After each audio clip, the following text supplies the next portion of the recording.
ባለፈው እንዳልኩት እንግዲህ ከዚህ በኋላ ያው ከእናንተ ጋር ነው የምውለው እግዚአብሔር ይፍቀድና ብዙ እስልምና ወደ ያለውን ከእናንተ እማራለሁ አግዛችኋለሁ ብዬ አስቤያለሁ ወስኛለሁ። እውነቱን ለመናገር በዛኛው ሳይድ በቂ ሰዎች አሉ እና እዚህ ግን የትክክለኛው አገልግሎት ያለው እዚህ ይመስለኛል። ካለባችሁ ፈተና ካለባችሁ መከራ ከሚደርስባችሁ በዛኛው ሳይድ ምቾት ነው ያለው። በጣም ምቾት ነው። በቃ ምንም አሪፍ ናት። እዚህ አይመችም። በቃ ትክክለኛው አገልግሎት እዚህ ያለ ይመስለኛል። አድናቆት የለም፣ ጭብጨባ የለም፣ ምንም የለም። በቃ እና በረከትም ያለው እዚህ ይመስለኛል። ትልቁ የማዳን ስራም ያለው እዚህ ይመስለኛል እና እግዚአብሔር ይፍቀድ እናገለግላለን። እንደባለፈው እንግዲህ እንገባበታለን ማለት ነው። እንግዲህ እና አልቁርጥቢ እነ አልጀላላይን እነ አልሙዲዲ እያልን እንሄዳለን። እስከዛ ግን ለአዳምጥ እዚሁ ልሁንና ማማይ ቤትሻ ሁላችሁንም ስላገኛችሁ ግን ደስ ብሎኛል። ባይዘዌ ዲያቆን ገና ያው ስንተዋወቅ እዚህ ቲክቶክ ላይ የጠየኩት ጥያቄ ነበርና የጠየኩትን ጥያቄ ልዝለለውና በፊት ኤፌሶን ቤት ትከፍት ነበረ እስልምና ላይ ስንሰራ ምናምን በጣም ይቆጣን ነበር። በፊት ሳይረዳ እንትን ሳይል ምንድነው ምናምን የሚለውን ነገሮች እንትን ሳይል ማለት ነውና በመሃል ደግሞ ገብቶ በጣም እያገዘን ነበር። በነገራችን ላይ በፊት ግን በጣም የሚቆጣን የመጀመሪያው ነበር። ኤፌሶን ታስታውሻለሽ? ከዛ በኋላ ግን በጣም እየተረዳን እንደውም የሚያግዘን መረጃዎችን እየከፈተልን የሚያነብልን ኢቭን ሌሊት ሁላ አብሮን ነበር የሚቆየው ማለት ነውና አሁንም ከተመለስክልን ደስ ይለናል። ዲያቆን እግዚአብሔር አምላክ ይርዳ፣ በርታልን። አሜን አሜን። ማማዬ እዛ የሚገርምሽ ነገር ትንሿ የሆነ ቪዲዮ ፖስት አድርጋለች ዛሬና ትዝታ መጣችብኝ። የጋብቻን በተመለከተ እናትና ልጅን ማግባት የሚለውን ከሳላ ጋር ነው የተወያየሁትን ለጥፋ እና በቃ በጣም ትዝታ መጣችብኝ። እየሳኩ ነበር ይገርማል ያ ጊዜ እያልኩ እና እስቲ እግዚአብሔር ይፍቀድ በቃ እኔ ለራሴ ጥቅም ስል አግዛችኋለሁ፣ ለራሴው በረከት ስል አግዛችኋለሁ፣ ለራሴው ጥቅም ስል እማራለሁ እና እግዚአብሔር ያበርታውላችንም ማማይ። አሜን አሜን።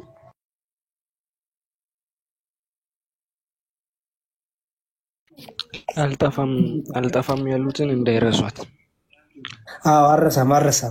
አረሳም ምንም ባለፈው አካውንት የተዘጋ ለ15 ቀን ያህል ተቀጣው። የሆነ ልጅ ሙስሊም መጽሐፍ ቅዱስ እያቃጠለ እሱም ቤት ከፍቼ እንትን ላረግ ስል ወዲያውኑ ሪፖርት ተደረገ። ለ15 ቀን ተዘጋብኝ ማለት ነው። ከዛ ደግሞ ትንሽ ጥሩ አልነበርኩም አሞኝም ስለነበረ እና ጉሮሬ ራሱ ገና አሁን ነው እየተስተካከለ ያለው። ድምፄን ሰምታችሁት ከሆነ ትንሽ ቀጥነዋልና አሞኝም ስለነበር ነው። ግን አሁን ያው እግዚአብሔር ይፍቀድ አሁን ስለተሻለኝ አግዛችኋለሁ በተቻለኝ መጠን። እግዚአብሔር ጊዜና እድሜ ይስጠን።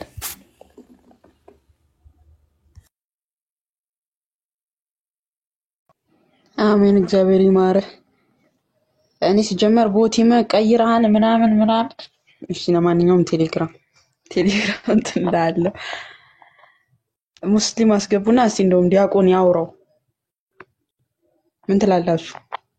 ጥያቄ ያላቸው ልጆች ምናልባት የምትቀበሉ ከሆነ እንደዛ ወይ ደግሞ ዲያቆን እስከዛ እስከሚለማመድ እኛ ጥለኖት ሄደናል። እንግዲህ ዲያቆን እና ነው ግቡ ሙስሊሞች። ችግር የለውም አሪፍ ነው። የርብቃ ላይ አሁንም ይሄ ነገር ይነሳል ማለት ነው። ማማዬ በጣም የገረመኝና ትክስ አረጓት እኮ ዲያቆን 3 አልነበረች 6 አረጓት። እሱም አንድ ለውጥ ነው። አትሊስት እሱም አንድ መሻሻል ነው። ግን በራሱ ሲጀመር የ6 ዓመት ልጅ እንትን ድንግል ትባላለች። ለድንግል ተብሎ የሚነገርላት ሴት እና ለህፃን ልጆች ድንግል ይባላል። የ3 ዓመት የ4 ዓመት የ5 ዓመት ሴት ልጅ ድንግል ትባላለች። ሲጀመር ለማን ነው ድንግል የሚባለው ራሱ? እኔ እኮ አንዳንዴ ሴት ያልሆኑም ይመስለኛል። የሴት ጾታ ወይ እህት ወይ እናት የሌላቸው ሚስት የሌላቸው ይመስለኛል አንዳንዴ። ምክንያቱም በራሱ ድንግል የሚባለው ታይትል ለማን ነው የሚሰጠው? እሱን በደንብ ማሰብ አለባችሁ። ሰው ለርብቃ ድንግል ተብሎ ይነገራሉ በዛች ዕድሜ እውነት በ3 ዓመቷ የሚል ነገር ከተነሳ ማለት ነው። እና ግን ስታነቡ መጽሐፍ ቅዱስ ላይ ግን የሚናገረው ድንግል መሆኗና ትልቅ መሆኗን የምታውቁት አንያ ደንገጡር የሚል ሐሳብ አለው። ሁለተኛ ፈቃዷ ተጠይቋል። ሶስተኛ ስትላላክ ስትሰራ የነበረችውን ስራ አይታችሁታል። አራተኛ ደግሞ የነበራት ብስለት እና ደግሞ ደንገጡር ደግሞ መቀጠሩ ደግሞ ጭራሽ እንደውም ለሴት የሚባል እድሜ ላይ እንደደረሰች 14 በታልሙዱ ላይ አይ ቲንክ ቅድም ሜንሽን አድርገሻል መሰለኝ ማማዬ። ታልሙዱ ላይ የተለያየ ነገር ያስቀምጣሉ። ብዙዎቹ ግን ማጆሪቲው ግን በምን ላይ ይስማማሉ? ወደ 14 13 ላይ የሚለው ይስማማሉ። እና አይ ቲንክ እነዚህ ነገሮችን በደንብ አድርጎ ማስተዋል ያስፈልጋል ያምናለው። እስከ በቃ እንደዚህ 13 14 15 ማጆሪቲው ግን በ14 ጀምሮ ይስማማሉ፣ ከ14 በላይ በሚለው ይስማማሉ ማለት ነው። እና በደንብ ይሄን ነገር እኔ እንደውም የቀረ መስሎኝ ነበረ። ካልቀረ ግን በጣም ያስቃል። ተሻሽሎ 6 ዓመቷም ሆነ ከተባለ እሱም ይገርም ነው። ኤኒዌይስ አሪፍ ርዕስ ነው ያነሳችሁት። ግን ቆይ አሁን ኢዳቸውን ምንድን ነበር? ዌይቲንግ ፔሪድ ታይም ይሄ ከፍቺ በኋላ 3 ወር የሚጠብቁትን እኮ ተፍሲሩ ላይ ገብቶ ምንድን ነው ብሎ የሚያብራራው መጀመሪያ ኢዳቸውን የጨረሱ ኢዳቸውን ምንድን ነበር ስሙ ስቲል ያን ከሆነ ማንስትሬት የሚያደርጉ ከዛ በኋላ ፍቻቸውን ከፈጸሙ በኋላ ከ3 ወር በኋላ ቢጠብቁ ከዛ ደግሞ ከ40 ዓመት በላይ የሆኑ ማለትም እናት ኤግዛክትሊ 40 ግን ማለትም የማንስትሬክሽን ሳይክል ማየትን ያቆሙ ከዛ በኋላ ደግሞ ጭራሽ ኢዳም ማየት ያልጀመሩ ነው የሚለው። ስለዚህ በእስልምና ያው ኢዳ ማየት ካልጀመሩ ማለት ምንድን ነበር ስሙ አንድ ሴት ልጅ የወር አበባ አደፍ ከማየቷ በፊት የሚለው እድሜ ማለትም 3 ዓመትም ሆነ 4 ዓመትም ሆነ 2 ዓመትም ሆነ ለነሱ ይሰራል። ስለዚህ ይሄ እነሱ አሁን እንደዚህ አይነት አሰምሽን ርብቃ ላይ መኖሩ በቁራናቸው ተመርተው ነው እንጂ ይሄ ካለማገናዘብ ችግር አይመስለኝም፣ ያውቁታል። ስለዚህ የእነሱ መጽሐፍ ደግሞ በዚህ መንገድ የፍቺ ወራት ወይም ደግሞ የፍቺ ጊዜያትን አጠባበቅ ላይ ኢዳቸውን ያለዩ ብሎ ተፍሲራቸው ላይ በግልጽ አስቀምጦታል። ስለዚህ 3 ዓመት ለነሱ እግዚኦ ማርና ክርስቶስ ድንግል ልትሆን ትችላለች፣ ያው ለኛ ሕፃን ናት።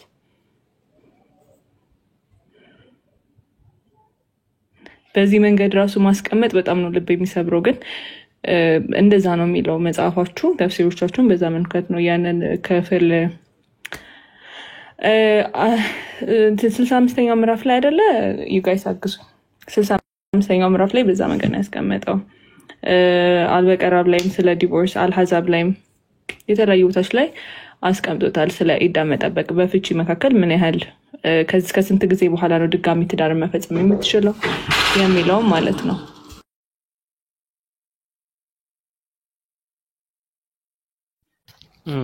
ባይ ዘ ዌይ ማለት ነው ኢማም ማሊክ እዚህ ላይ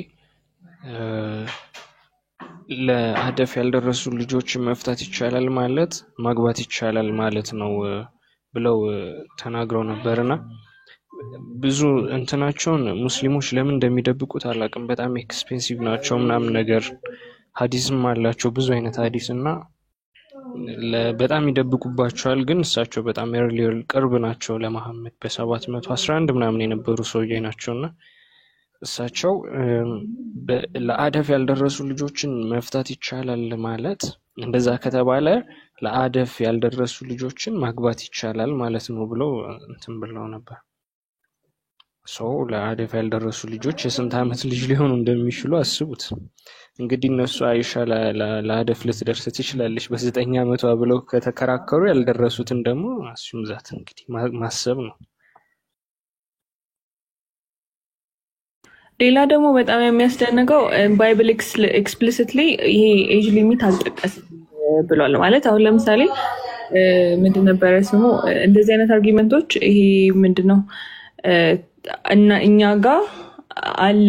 ግን እናንተ ጋርም እኮ በዚህ እኛ በምንፈልገው ነገር ወይም ደግሞ እኛ እንዲሆንልን ማየት በምንፈልገው መንገድ አልተቀመጠም ማለት ነው። ይሄ ደግሞ የእናንተን የህፃናት ጋብቻን ምንድን ነበር ስሙ ይሄ አድቮኬት ማድረጉ ሃይማኖታችሁን ይሄ ምንድን ነበር ስሙ አያስቀረውም። ስለዚህ እስልምና ምንድነው የህፃናት ጋብቻን ይፈቅዳል።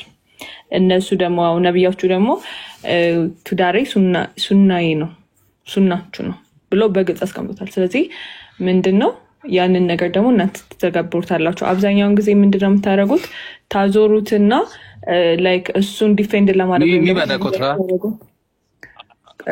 ሰው እያወራ አይደለም። ለምንድነው የምታቋርጠው? ተርኒንግ ፖይንት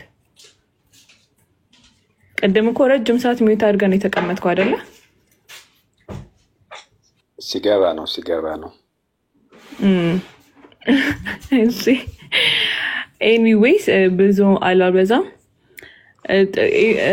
ቤቻ ጥያቄ ወይስ እንጠይቅ? እንደፈለጋችሁ ግን ጥያቄ ያላቸው ልጆችን ቢጠይቁ ከዛ ድረስ ቀን ሙሉ ስለዋልንበት እስልምና ላይ እና ጥያቄ ያላቸው ልጆች ጠይቁ። እሺ አይሻልም? ዲያቆን እናንተ እንዳይመጣችሁንና ዛሬ ያሰባችሁትን ነገር እሱን ሚስ አታርጉ። እኔ ቁጭ መማር እችላለሁ፣ ችግር የለውም። ግን ደግሞ ጥያቄም ካሉ ደግሞ እናንተም ስላላችሁ እየተጋገዝን መመለስ እንችላለን። ምንም ችግር የለውም። እንደ ፕላናችሁ በዛውም እነ ኪዳንን ተዋወቃቸው። ዲያቆን ኪዳን ክርስቲያን እግዚአብሔር የሰጠን ስጦታዎቻችን ናቸውና አሉ በጣም ብዙ ልጆች አዳዲስ የመጡ ልጆች እና ተዋወቃቸው። እሺ ኪዳን ክርስቲያን እውነትን እንኳን አውቃታለሁ። ለነጂኪንም አውቃቸዋለሁ። ጓን አላወቅኩትም ማን እንደሆኑ ግን ሁላችሁንም እግዚአብሔር ይመስገን። እስቂጶስ እኮ ነው ጓ ነው እንዴ? ኦኬ እንኳን እግዚአብሔር እናንተን ሰጠን። ለነገሩ ምንም እግዚአብሔር የራሱ ሰዎች አገልጋዮች አሉት፣ ሰራዊቶች አሉት እና ግን እንኳን እግዚአብሔር እናንተን ደግሞ ተካልን። ደስ ብሎኛል ስላወቅኳችሁ።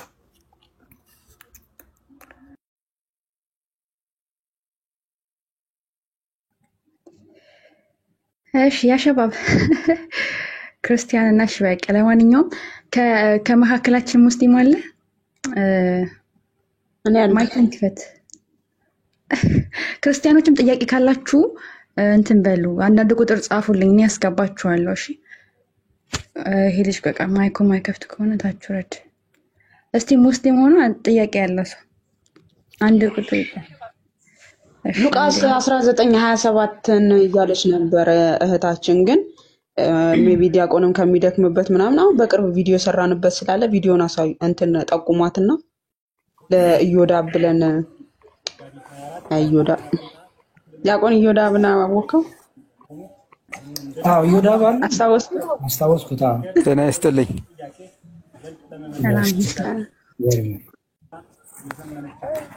ጥያቄ መጠየቅ ይቻላል? ሙስሊም ነህ? እስቲ ጓ አስተናግድ። እስቲ ቀጥል።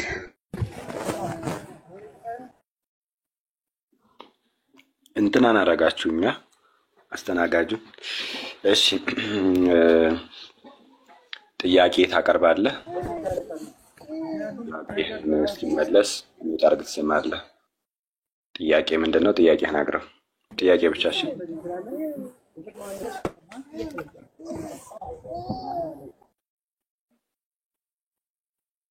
ከድጃ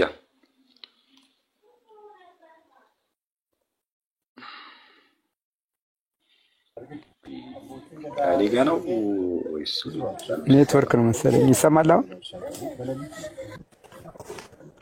እሺ አዎ ይሰማል። ጥያቄ ካለ ጥያቄህን ብቻ አቅርብ። ኢንተርፕሬቴሽን አይቻልም። ጥያቄህን ብቻ ይሄ ነው ጥያቄ ብለህ አቅርብ።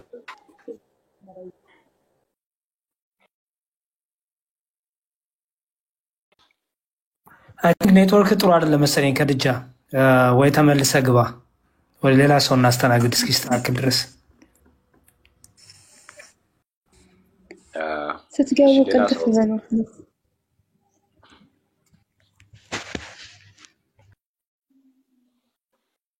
እሺ አህመድ እንኳን ደህና መጣ።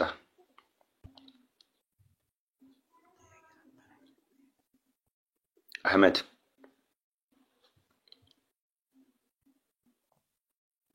ምንድነው ዛሬ ገብቷል አይደለ ወይስ እየተሽከረከረ ነው ገና ኤፌሶ? አይ ገብቷል። አህመድ ገብቶበታል። ግን ቤትሻይ እያወረሽ ቶሎ ተኪያቸው፣ ምክንያቱም ሰውም ቁጥሩ እየጨመረ ስለመጣ ቶሎ ጥያቄያቸውን እየተቀበልን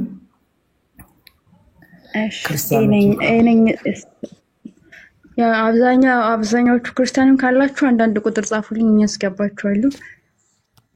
እሺ ነኝ። ሰላም እንዴት ናችሁ? ሰላም ይብዛ። ሙስሊም ነህ? ሙስሊም ነኝ። ጥያቄ ነበረኝ እናንተ ሃይማኖት ላይ። እሺ ጥያቄ ጠይቅ። የማርያምን ፎቶ ማን ነው የሰወራት በጊዜው? ሌላ ጥያቄ የለህም ወገናችን? በመረጃ ኢየሱስ ክርስቶስ አምላክ ነው የሚልበት እስቲ አንድ ጥቅስ ስጡኝ።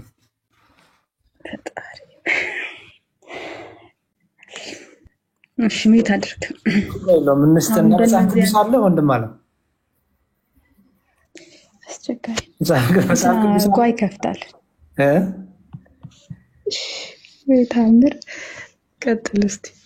ይሁን መልካም ችግር የለውም። አይ ቲንክ ያው ብዙ እሺ አለ የጠየቀው ነኝ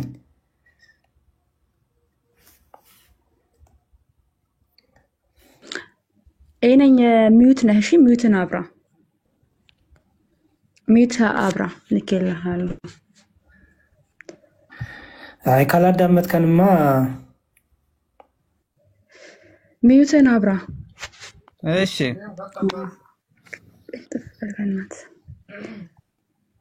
ተመልሰሃል? ተመልሻለሁ። እሺ ጥቅስ ልሰጥክ ነው። እሺ አሳየኝ። እሺ ዮሐንስ ራእይ ጥቅስ ሳይሆን እዛ እያሳየኸኝ እያመጣ ቃል በቃል እኮ ይከፍተውልሃል እኮ እያየው ስክሪኑ ላይ እኔ ጥቅሱን እሰጥሃለሁ፣ እሱ ስክሪኑ ላይ ተልክ ነው። እሺ ኦኬ።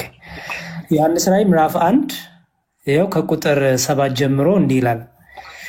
እነሆ ከደመና ጋር ይመጣል፣ ዓይንም ሁሉ የወጉትም ሁሉ ያዩታል፣ የምድርም ወገኖች ሁሉ ስለርሱ ዋይ ዋይ ይላሉ። አዎን አሜን ይልና ያለውና የነበረው የሚመጣውም ሁሉን የሚገዛ ጌታ አምላክ አልፋና ኦሜጋ እኔ ነኝ ይላል። ስለዚህ እኔ አልፋና ኦሜጋ ነኝ፣ እኔ አምላክ ነኝ ያለ ነው ክርስቶስ። እኮ አምላክነት አያሳየው። የጠየቀኝ ጥያቄ ምን ነበረ? ነኝ አምላክ ነኝ ያለበት ተሰኛል አልከኝ። አይዋ እኔ አምላካችሁ ነው፣ እኔ ከኔ በስተቀር ሌላ አምላክ የለም፣ እኔ ብቸኛ ፈጣሪያኖቹ ነው የሚሉ ብቻ ነው ይጠፉ ያፈለኩት። ይሄ ምንድነው የሚለው ያነበብኩት? ችግር የለውም። ይሄ አሁን ያነበብኩትን ምንድነው የተረዳው?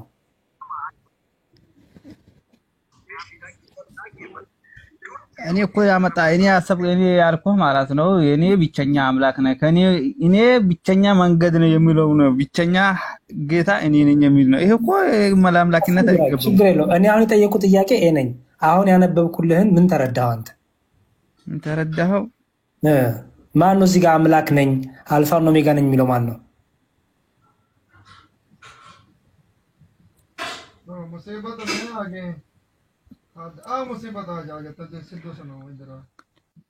እየጠበቅኩ ነው። እዚህ ጋር አልፋና ኦሜጋ ነኝ አምላክ ነኝ የሚለው ማን ነው? አልፋና ኦሜጋ ማለት ነው ነኝ። አልፋና ኦሜጋ ማለት ነው። አይዞህ ወንድም አለም ችግር የለውም። ረጋ ብለህ መልስልኝ። አልፋና ኦሜጋ ካላወቅኩትም በለኝና ላግዝህ። አልፋና ኦሜጋ ማለት ነው። ኦኬ ሌላ ሰው እንቀበል። ሰላም ጤና ይስጥልኝ። እሺ እግዚአብሔር ይመስገን ሰላም። ጥያቄ ለመጠየቅ ነው። እሺ በቤተ እምነት ምንድን ነው? ሙስሊም ከእስልምና። እሺ ምን ነበር ጥያቄ? ጥያቄ በመጽሐፍ ቅዱስ ሰው ግደሉ ይላል። እንዴት ነው? ጥቅሱ ልስጥህና እንድታብራራልኝ ፈልጌ ነው። ጥሩ ችግር የለውም። እሺ ስጠኝ። ኦሪት ዘዳግም አውጣለት። እሺ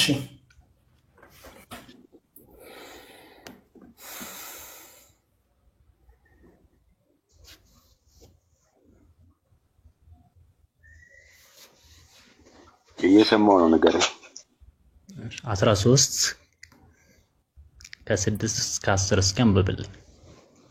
ኦሪት ዘዳግም ከስንት ከ6 እስከ 13 ባለው ጥቅሶች እስኪ እናንብበና አስረዳኝ እስኪ። ኦኬ በሁለት መልኩ ላስረዳሽ ወንድሜ። ማን ነው ስምህ?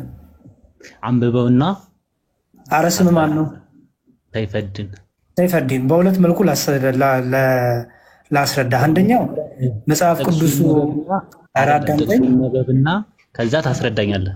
ይኸውልህ የመጽሐፍ ባለቤቶች እኛ ስለሆንን እኛም በሚያስረዱ መንገድ ዲያቆን አሉ እሳቸው ያስረዳዋል። ስለዚህ ሚዩት አድርገህ ጠብቅ። አንተ አንብቡ አታንብቡ ስላልከን ሳይሆን የመጽሐፍ ቅዱስን ኮንቴክስት የምንረዳው እኛ ስለሆነ ሚዩት አድርግና ምን እንደሆነ እንንገር። መቀበል አለመቀበል የራስ ፋንታ ነው፣ ግን አለመቀበል ኃጢአትም አይደለም። ስላልተቀበልክ ሳይሆን ከስርም ሆኖ የሚማሩ ስላሉ አሁን ሚዩት አድርግና ጠብቅ፣ እንዳታነሳሽ እስኪጨርሱ ድረስ። ሲጠይቁ ብቻ አንሳ፣ ሚዩት አድርገው። ኦኬ በሁለት መልኩ መልስልሃለሁ። አንደኛው መልስልህ መጽሐፍ ቅዱስ እኛ ክርስቲያን መጽሐፍ ቅዱስ የምናነበው እያንዳንዱ ቻፕተር እያንዳንዱ ምዕራፍ የራሱ የሆነ ኮንቴክስታዊ አውዳይ ፍቻ አለው ከቁጥር 1 ጀምሮ፣ ምክንያቱም ታሪኩ ከዛ ስለሚጀምር። ስለዚህ የመጀመሪያው እንደዛ ነው የሚነበው ማለት ነው። ከዛ ሁለተኛ ደግሞ ያ ነገር ሲጻፍ ምን ሁኔታ ተፈጥሮ ነበረ፣ ለምንድን ነው ያ የተጻፈበት መልእክቱ ምንድን ነው የሚለውን በሁለት መልኩ ፈታላለሁ ማለት ነው። እሺ ወንድሜ ተረጋግተህ ስማኝ ሰፈዲን። እሺ አንድ ከቁጥር 1 ከፍ በልልኝ ጓ። እሺ በመካከልም ነቢይ ወይም ህልም አላሚ ቢነሳ ምልክትም ታምራትን ቢሰጥህ እንደነገረም ምልክት ታምራቱን ቢፈጽም እርሱን ሄደ የማታውቃቸው ሌሎችን አማልክት እንከተል እናምልካቸውን ቢልህ ይላል። ሐሰተኛ ነቢያት መጥቶ ወጣ እንዴ? ኦኬ ሐሰተኛ ነቢያት መጥቶ ስለተነሳ ግን ልመልስ መሰለኝ አይደል? አይሻልም? ቀጥሉ ዲያቆን ነው። ብዙ ጊዜ መልስ ይላችኋል ግን አይሰሙም እንጂ ቀጥሉ። ኦኬ ይሄ የብሉይ ኪዳን ነው። እንግዲህ የብሉይ ኪዳን መሆኑን እንዳረሱት የብሉይ ኪዳን ሀሳብ ነው። በብሉይ ኪዳን እግዚአብሔር ነቢያቱን የሚያናግርበት፣ ህዝቡ ደግሞ ከጣዖት አምልኮ ወጥቶ ገና ቅድስናን እየተለማመደ የእግዚአብሔር ህዝብ ወደ መሆን እየመጣ ያለበት፣ ስለዚህ ለእያንዳንዱ ነገር የተሰጠበት ነው። ስለዚህ ምን አለ እግዚአብሔር? ሐሰተኛ ነቢይ ተነስቶ እንዲህ እናርግ ቢልህ የማታውቃቸውን አማልክት ወይም አዳዲስ አማልክትን ወይ ጣዖታትን እናምልክ ቢልህ አምላካችሁ እግዚአብሔርን በፍጹም ልባችሁ ፍጹም ነፍሳችሁ ትወዱት እንደሆነ ያውቅ ዘንድ አምላካችሁ እግዚአብሔር ሊፈትናችሁ ነውና የዚያን ነቢይ ቃል ወይም ያን ህልም አላሚ አትስማ ይላል። አትስማ እየዋሸክ ነው ይላል። ቀጥልና አምላካችሁን እግዚአብሔርን ተከተሉ፣ እርሱንም ፍሩ፣ ትእዛዙንም ጠብቁ፣ ቃሉንም ስሙ፣ እርሱም አምልኩ፣ ከእርሱም ጋር ተጣበቁ ይላል። አምላክ እግዚአብሔርም ትሄድባት ዘንድ ካዘዘ መንገድ ሊያወጣ ከግብፅ ምድር ካወጣችሁ ከባርነትም ቤት ካዳናችሁ ከአምላካችሁ ከእግዚአብሔር ሊያስታችሁ ተናግሯልና ያ ነቢይ ወይም ያ ህልም አላሚ ይገደል ይላል። እንዲሁም ክፉን ነገር ከመካከልህ አርቅ ይላል። ስለዚህ ወደ ጣዖት አምልኮ የሚወስድህን ጣዖት እናምልክ፣ ከእግዚአብሔር አምልኮ እንውጣ፣ እግዚአብሔርን እንተው፣ ሌላ አማልክትን እናምልክ የሚልህን ከእሱ ተለየው። ምክንያቱም ከጣዖት መሰዋት ጋርም የተገናኘ ነው ባይዘው ይሄ። ምክንያቱም እነዚህ ሰዎች ለጣዖት ሰዎችንም ያቀርባሉ፣ እንስሳቶችንም ይሰዋሉ። ስለዚህ ከእርሱ ተለይ ነው። በቃ የብሉይ ኪዳን ህግ ነው ይሄ። ብሉይ ኪዳንና ሐዲስ ኪዳን ግን የተለያየ ህግ እንደሆነ እንድታውቁ ትፈልጋለሁ። በብሉይ ኪዳን የነበረው አይን ለአይን ጥርስ ለጥርስ ነበረ። በሐዲስ ኪዳን ግን የምህረት የይቅርታ አዲሱ ኪዳን ይባላል። እግዚአብሔር ከህዝቡ ጋር በምህረት በቸርነት በይቅርታ ቃል ኪዳን ያደረገበት አዲስ ኪዳን ነው። ብሉይ ኪዳን ግን እግዚአብሔር ሰዎችን የሚቀጣበት፣ ሰው ከአምልኮ ጣዖት እንዲወጡ እግዚአብሔር በብዙ መልኩ ህግ የሰጠበት ነው። አንደኛው ህግ ነው እንግዲህ ወደ ጣዖት የሚወስዱህን ወደ አምልኮ ከእግዚአብሔር መንገድ የሚያስቀሩህን ሐሰተኛ ነቢያቶች ግደላቸው ይላል። ለምን? ሊያስክዱ እየመጡ ስለሆነ ከነሱ ራቅ ይላል። የእናት ልጅ ወንድም ወይም ወንድ ልጅ ሴት ልጅ ወይም በብብት ያለች ሚስት ወይም እንደ ነፍስ ያለ ወዳጅ በስውር ና ሄደን ከምድር ዳር ጀምሮ እስከ ምድር ዳር ድረስ ወደ አንተ የቀረቡትን ከአንተ የሚራቁት አንተን ከበው ያሉ ህዝብ አሕዛብ ከሚያመልኳቸው አማልክት አንተም አባቶችም የማታውቋቸውን ሌሎች አማልክት እናምልክ ብሎ ቢያስትህ ይላል። አያችሁ? እናምልክ ብሎ ቢያስትህ እሺ አትበለው፣ አትስማውም። ዓይንህም አይራራለት፣ አትማረውም፣ አትሸሽገውም። ነገር ግን ፈጽመህ ግደለው። እርሱን ለመግደል በፊት የአንተ እጅ ከዚያም በኋላ የህዝቡ እጅ ሁሉ በእጁ ላይ ትሆን ይላል። ስለዚህ እግዚአብሔር ምን እያደረገ ነው?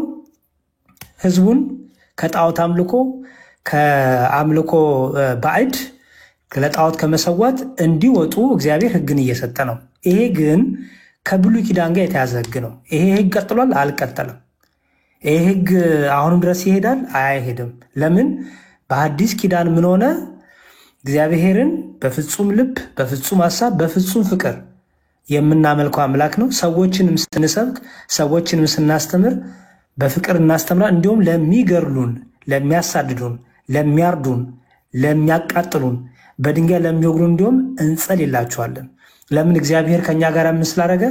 አዲሱን ኪዳን ስላደረገ፣ በልጁ በክርስቶስ አዲስ ኪዳንን ከኛ ጋር ስላደረገ፣ በምህረት ስለተመለሰ፣ የምህረት ዓመት የይቅርታ ዓመት ስለሆነ በብሉይ ኪዳን የነበረውን እያመጡ ወደ አዲስ ኪዳን ማምጣት የብሉይ ኪዳንን በብሉይ ኪዳን ያለፈና የኦሪቱ ዘመን የብሉይ ኪዳኑ ዘመን ተብሎ የሚቆጠር ነው።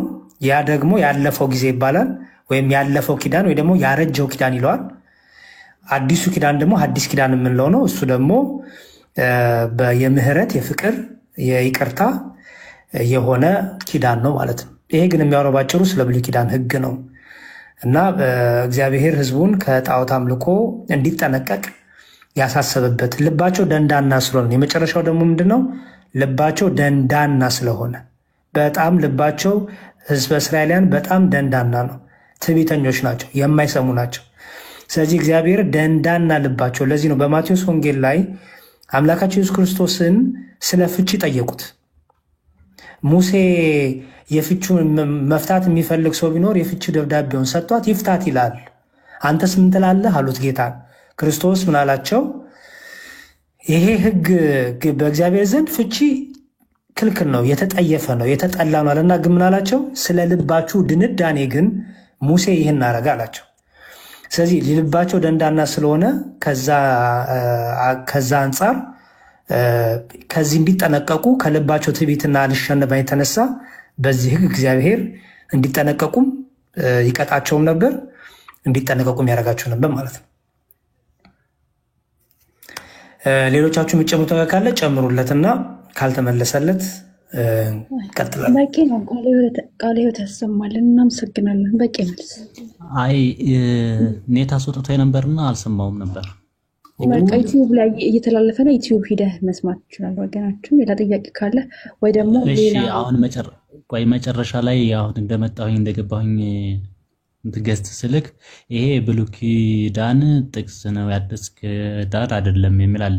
የብሉይ ኪዳን ፈጣሪና የአዲስ ኪዳን ፈጣሪ ይለያያል። እንደዚሁ የብሉይ ኪዳን ፈጣሪ ነው አይደል እንዲገደሉ ያዘዘው። አሁን ይሄ ተግባራዊ ነው አይደለም የሚለው ሳይሆን የዛን ሰዓት የነበረው ፈጣሪና አሁን የነበረው ፈጣሪ አንድ አይደለም ወይ ነው?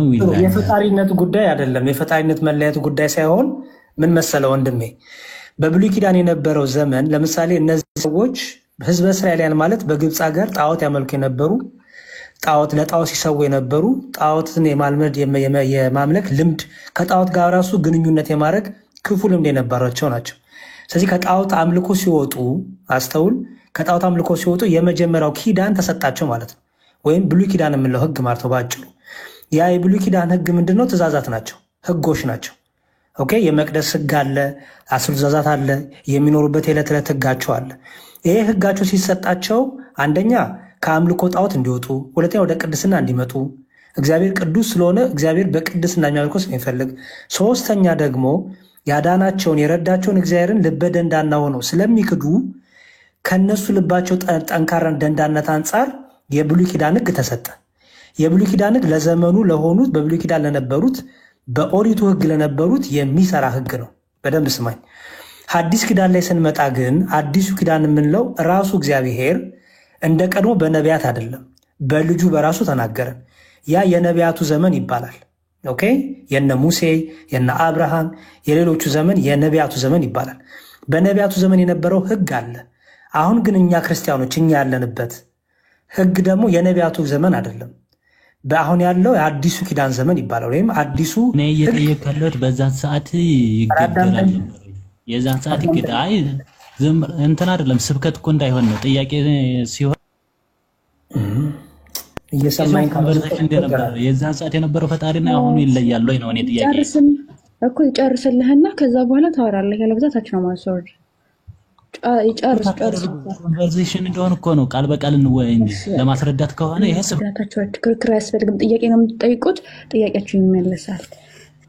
ብዙ አንደርስታንድ አያረጉትም። ይሄ የብሉይ ኪዳንና የአዲስ ኪዳን ነገር አይ ቲንክ እሱ ላይ በደንብ በሌላ ቀን በደንብ መግባት አለብን። ቤት ሻይ ምንድን ነው ብሉይ ኪዳን፣ በብሉይ ኪዳን የነበረውና አዲስ ኪዳን ሙስሊሞች ወንድሞቻችን ይመስላቸው ምንድን ነው የተለያየ እግዚአብሔር የተለያየ አምላክ፣ የብሉይ ኪዳን አምላክ ሌላ የሐዲስ ኪዳን አምላክ ሌላ ይመስላችኋል። ይሄ ኩቺስ ትክክል ያልሆነ ስህተት የሆነ አረዳድ ነው።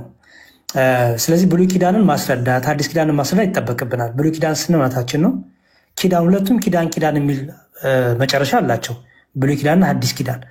ስለዚህ ኪዳን ሲባል ምን ማለት ነው? አንድ ኪዳንን ማስረዳት ብሉይ ኪዳን ከሐዲስ ኪዳን ምንድነው የሚለየው ብሎ በደንብ ማስረዳትም ያስፈልጋል። በብሉይ ኪዳን የነበረው አምላክ ተለያየ እንደ አልተለያየም። በብሉይ ኪዳን የነበረው እግዚአብሔር ተለወጠ አዲስ ኪዳን ላይ አልተለወጠም። ግን ምን ተሰጠ ለብሉይ ኪዳን በነበሩ ሰዎች፣ ለሐዲስ ኪዳን ክርስቲያኖች ደግሞ ለአዲሱ ኪዳን ደግሞ ራሱ አዲስ ኪዳን ምን አስፋለው የሚለውን ሁለቱን ኪዳናቶች አይ ቲንክ በደንብ አድርገን ማስተማር አለብን ይመስለኛል።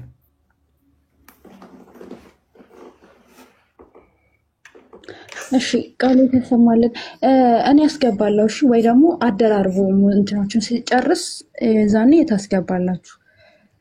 እንትን ያላችሁ ስልጣን ያላችሁ ሰዎች ማለት ነው። ገስት ላይ ያሉትን ነጓ ምናምን ያስገባሉ።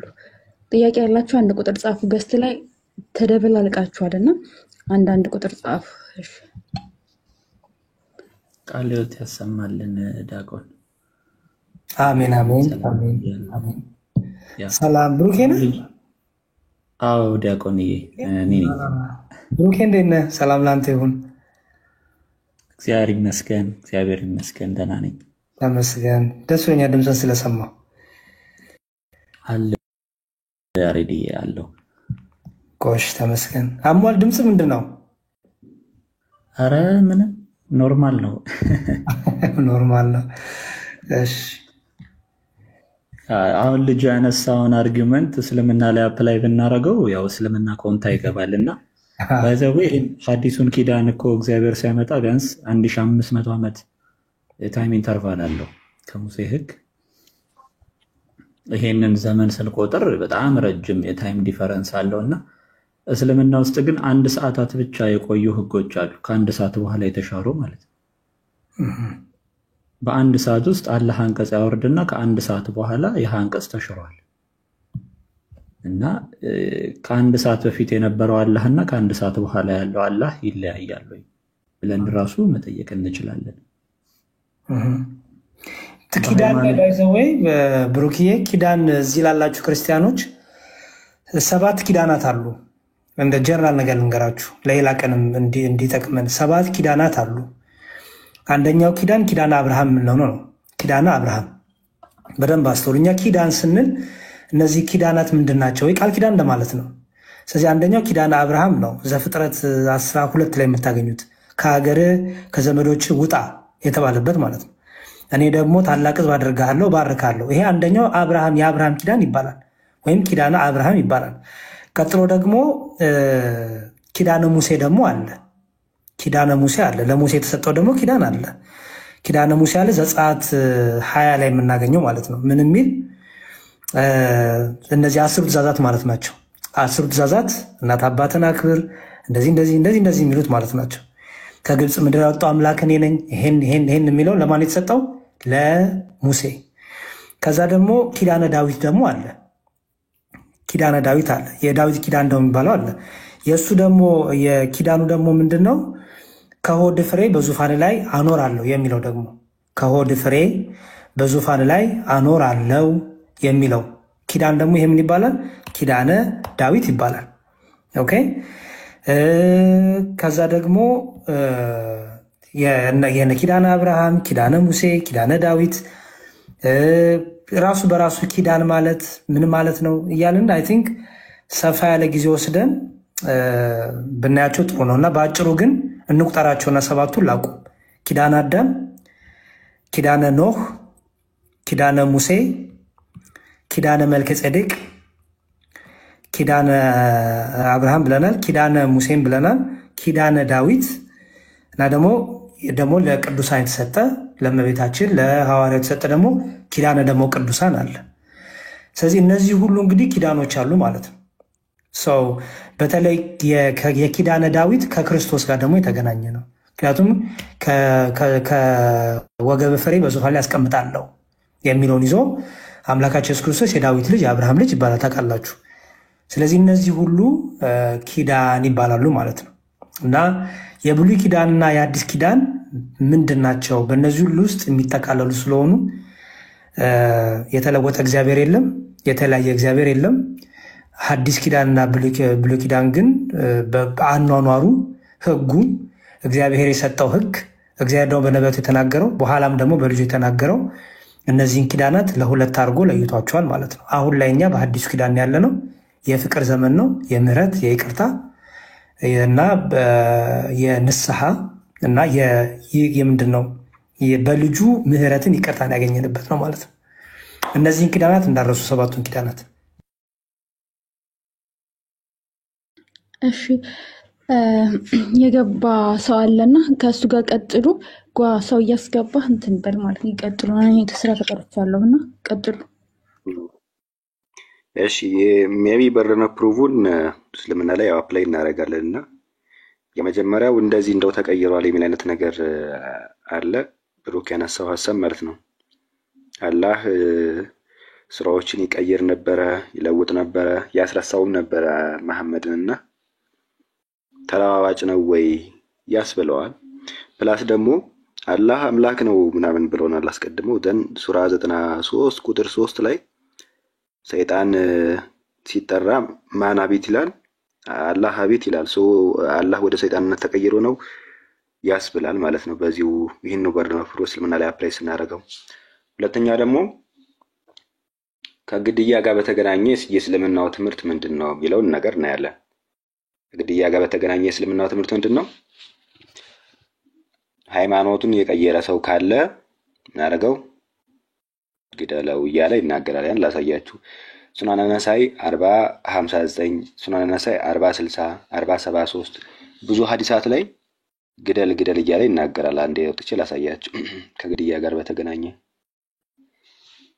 እነዚህ ሁሉ ሐዲሳት ከግድያ ጋር የተገናኙ ሐዲሳት ናቸው። እነዚህ ሁሉ ሐዲሳት ማለት ነው ግደል፣ እንዲያርክ፣ ጨፍጨፍ የሚሉ ሐዲሳት ናቸውና እነዚህን ሁሉ ሐዲሳት ደግሞ ይሄ በርነፍሩ ወደ እናንተ ሲመጣ ምን ልታረጉት ነው? whoever changes the religion kill him ግደለው። ማንም ይሁን ማን እምነቱን ወይም ሃይማኖቱን ከቀየረ ግደለው እያለ ይናገራልና ይሄ በርደን ኦፍ ፕሩፍ እናንተ ጋር ሲሆን በሁለት ነው እንግዲህ የመጣችሁ እናንተ ጋር ሲሆን ምን ማለት ነው? ፕላስ ደግሞ ቅድምን የተነሳለ እንደው ቃል በቃል አምላክ ነኝ ያለበትን አምጣ። ያንን ራሱ ሲታይ ወደ ሌላ ነገር ማፈግፈግ ይመጣል። አይ እንደዚህ እኮ አይደለም እንደዚህ የሚል አይነት ነገር ይመጣል።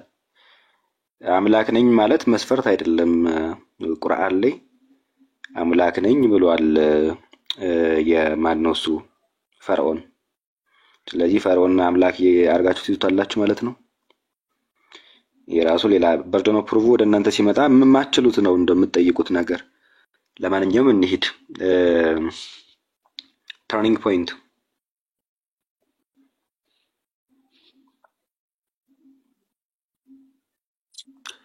እንደምን ይሰማል? ሰላም ይሰማል።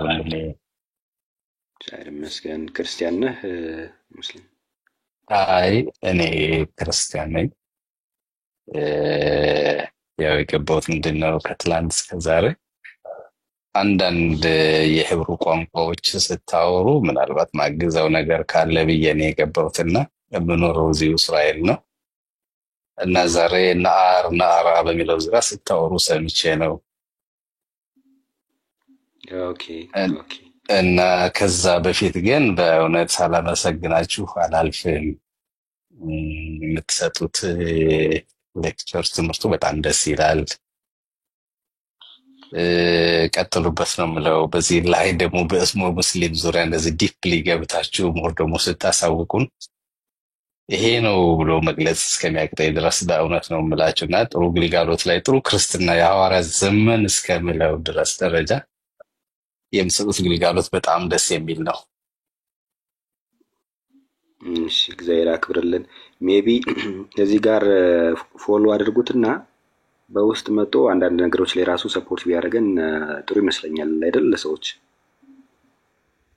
በጣም ፎሎ እናድርግና ልክ ነው። መጽሐፍትንም አንዳንድ መጽሐፍቶችንም ራሱ ያግዘናል። ምንም ችግር የለውም። በምትፈልጉት ነገር በቋንቋው ዙሪያ አለው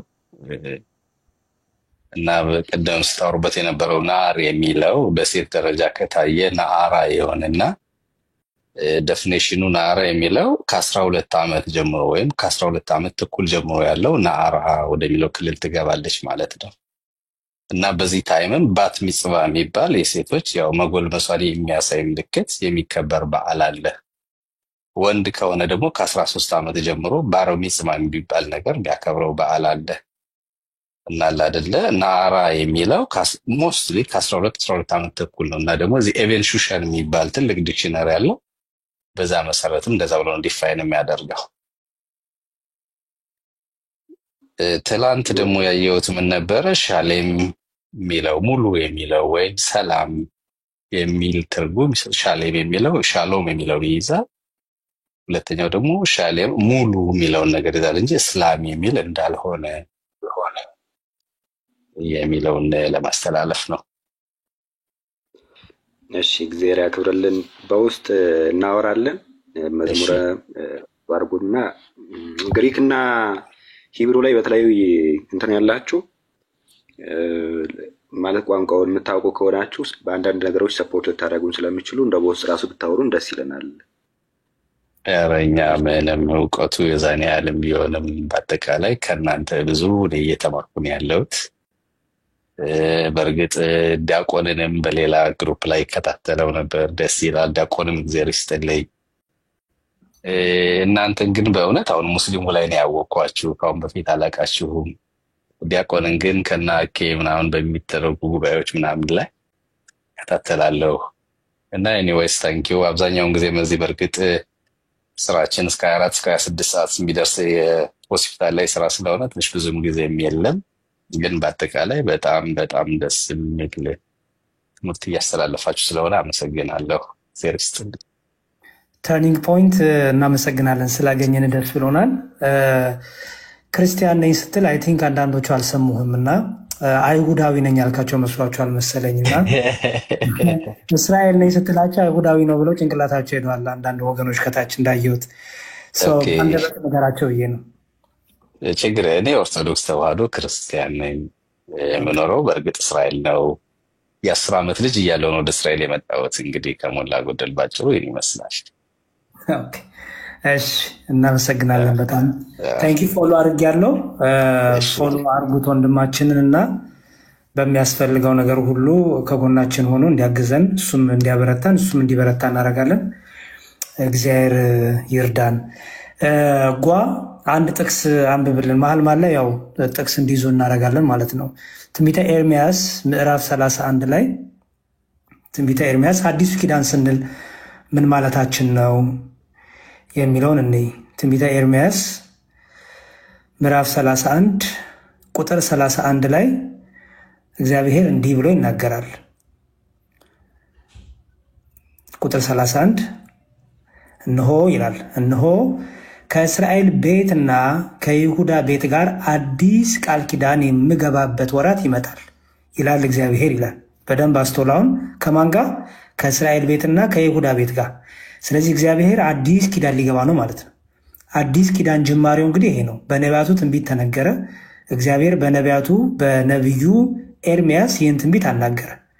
ስለዚህ በብሉይ ኪዳን የነበረው ከብሉይ ኪዳን በፊት የነበረው ሕገ ልቦና፣ ኋላም ደግሞ ሕገ ኦሪት፣ ኋላ ደግሞ አዲሱ ኪዳን ደግሞ ከመምጣቱ በፊት እናረገ።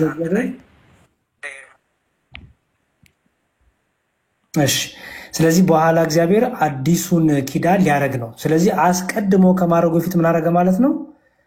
ቃል ኪዳን ትንቢት ተናገረ። በማ በነቢዩ በኤርምያስ ምን አለ? አዲስ ቃል ኪዳን የምገባበት ወራት ይመጣል ይላል እግዚአብሔር አለና ከዛ ቀጥሎ ይላል ከግብፅ አገር አወጣቸው ዘንድ እጃቸውን በያዝኩበት ቀን ከአባቶቻቸው ጋር እንደገባሁት ያለ ቃል ኪዳን አይደለም። በደንብ ስሙ። ልክ ከነ ሙሴ ጋር የገባው ቃል ኪዳን አለ። ምን 10 ትእዛዛት አሉ አይደለ? ሌሎች ህጎች አሉ፣ በጣም ብዙ ህጎች አሉ። እንደነዛም አይደለም ማለት እነርሱ በኪዳኔ አልጸኑምና እኔም ቸል አልኳቸው ይላል እግዚአብሔር። ኪዳኑን መስራት አልቻሉም፣ ኪዳኑን መጠበቅ ደካሞች ናቸውና ኪዳኑን መስራት አልቻሉም፣ ኪዳኑን መጠበቅ አልቻሉም። ስለዚህ ከእነዚያ ወራት በኋላ ከእስራኤል ቤት ጋር የሚገባው ቃል ኪዳን ይህ ነው ይላል። አዲሱ ቃል ኪዳን ይህ ነው። የትኛው? እግዚአብሔር ሕጌን በልቦናቸው አኖራለሁ፣ በልባቸውም እጽፈዋለሁ፣ እኔም አምላክ እሆናቸዋለሁ፣ እነርሱም ሕዝብ ይሆኑኛል። እያንዳንዱ ሰው ባልንጀራውን እያንዳንዱም ወንድሙን እግዚአብሔርን እወቅ ብሎ አያስተምርም። ከታናሹ ጀምሮ እስከ ታላቁ ድረስ ሁሉ ያውቁኛል ይላል እግዚአብሔር። በደላቸውን እምራቸዋለሁ፣ ኃጢአታቸውንም ከእንግዲህ ወዲህ አላስብም። ስሙ የሰራዊት ጌታ የሚባል ፀሐይ ይላል። ስለዚህ አዲሱ ኪዳን ይሄ ነው ማለት ነው። በብሉይ ኪዳን የነበረውን ሕግ መጠበቅ ስላልቻሉ፣ በብሉይ ኪዳን የነበረውን ሕግ ጠብቀው መጽደቅ ስላልቻሉ፣ ሕጉን ጠብቀው እየወደቁ ለመጠበቅ ሲሞክሩ እየወደቁ ስለሆኑ የምህረት የይቅርታ ምህረት ቃል ኪዳን የሚያደርግበት አዲሱ ኪዳን አለ። ስለዚህ ምን አረገ? ሮሜ ላይ ሂድልኝ አሁንና ሮሜ ላይ ሂድና ሮሜ 3:20 ላይ እንዲህ ብሎ ተናገረ ቅዱስ ጳውሎስ። ይህም የሕግን ስራ በመስራት ስጋ የለበሰው ሁሉ በእርሱ ፊት ስለማይጸድቅ ነው ይላል። ሮሜ 3:20 በብሉይ ኪዳን ሕግን በመጠበቅ ነበረ። ለምሳሌ በመገረዝ የአብርሃም ዘር ለመሆን ከአብርሃም ዘር ለመደመር የእግዚአብሔር ሕዝብ ለመባል መገረዝ የሚባል ሕግ አለ። ግርዘትን ግን ሁሉም አያደርግም። ሕጉንም ይጠብቃልም አይጠብቃልም። ኦኬ። ክህነት በነ ሌዊ ወገን መሆን አለበት። በዘር ነው ክህነት የሚሰጠው የነበረው። ሕግ ነው ይሄ። ይህን ሕግ ደግሞ መጠበቅ አለበት። ስለዚህ ጽድቅ የሚባለው ከእግዚአብሔር ጋር ያለው የጽድቅ ሕይወት ሕግን በመጠበቅ የሰው ልጅ ይኖር አልቻለም። ስለዚህ እግዚአብሔር አዲሱን ሕግ በልቦናችን ጻፈ ማለት ነው። በተጻፈው ሕግ በዛ በሁለቱ ጽላቶች እንደነበረው ሳይሆን በልባችን ላይ የፍቅርን ሕግ የምሕረትን ሕግ ጻፈብን ማለት ነው። ስለዚህ ምን አለ ሮሜ ላይ? ይህም የሕግ ስራ በመስራት ስጋ የለበሰው ሁሉ በእርሱ ፊት ስለማይጸድቅ ነው። ኃጢአት በሕግ ይታወቃልና፣ አሁን ግን በሕግና በነቢያት የተመሰከረለት የእግዚአብሔር ጽድቅ ያለ ሕግ ተገልጧል። እርሱም ለሚያምኑ ሁሉ የሆነ። አስተውሉ። በብሉይ ኪዳን የእግዚአብሔር ሕዝብ ለመባል መገረዝ ግዴታ ነው። ካልተገረዙ የእግዚአብሔር ሕዝብ አይባሉም። በአዲስ ኪዳን ግን መገረዝ አለመገረዝ አይጠቅምም። ስለዚህ ለሚያምን ሁሉ የእግዚአብሔር ልጅ የመሆን ስልጣን ተሰጠ። በአዲስ ኪዳን አዲሱ ኪዳን የተባለው ይሄ ነዋል።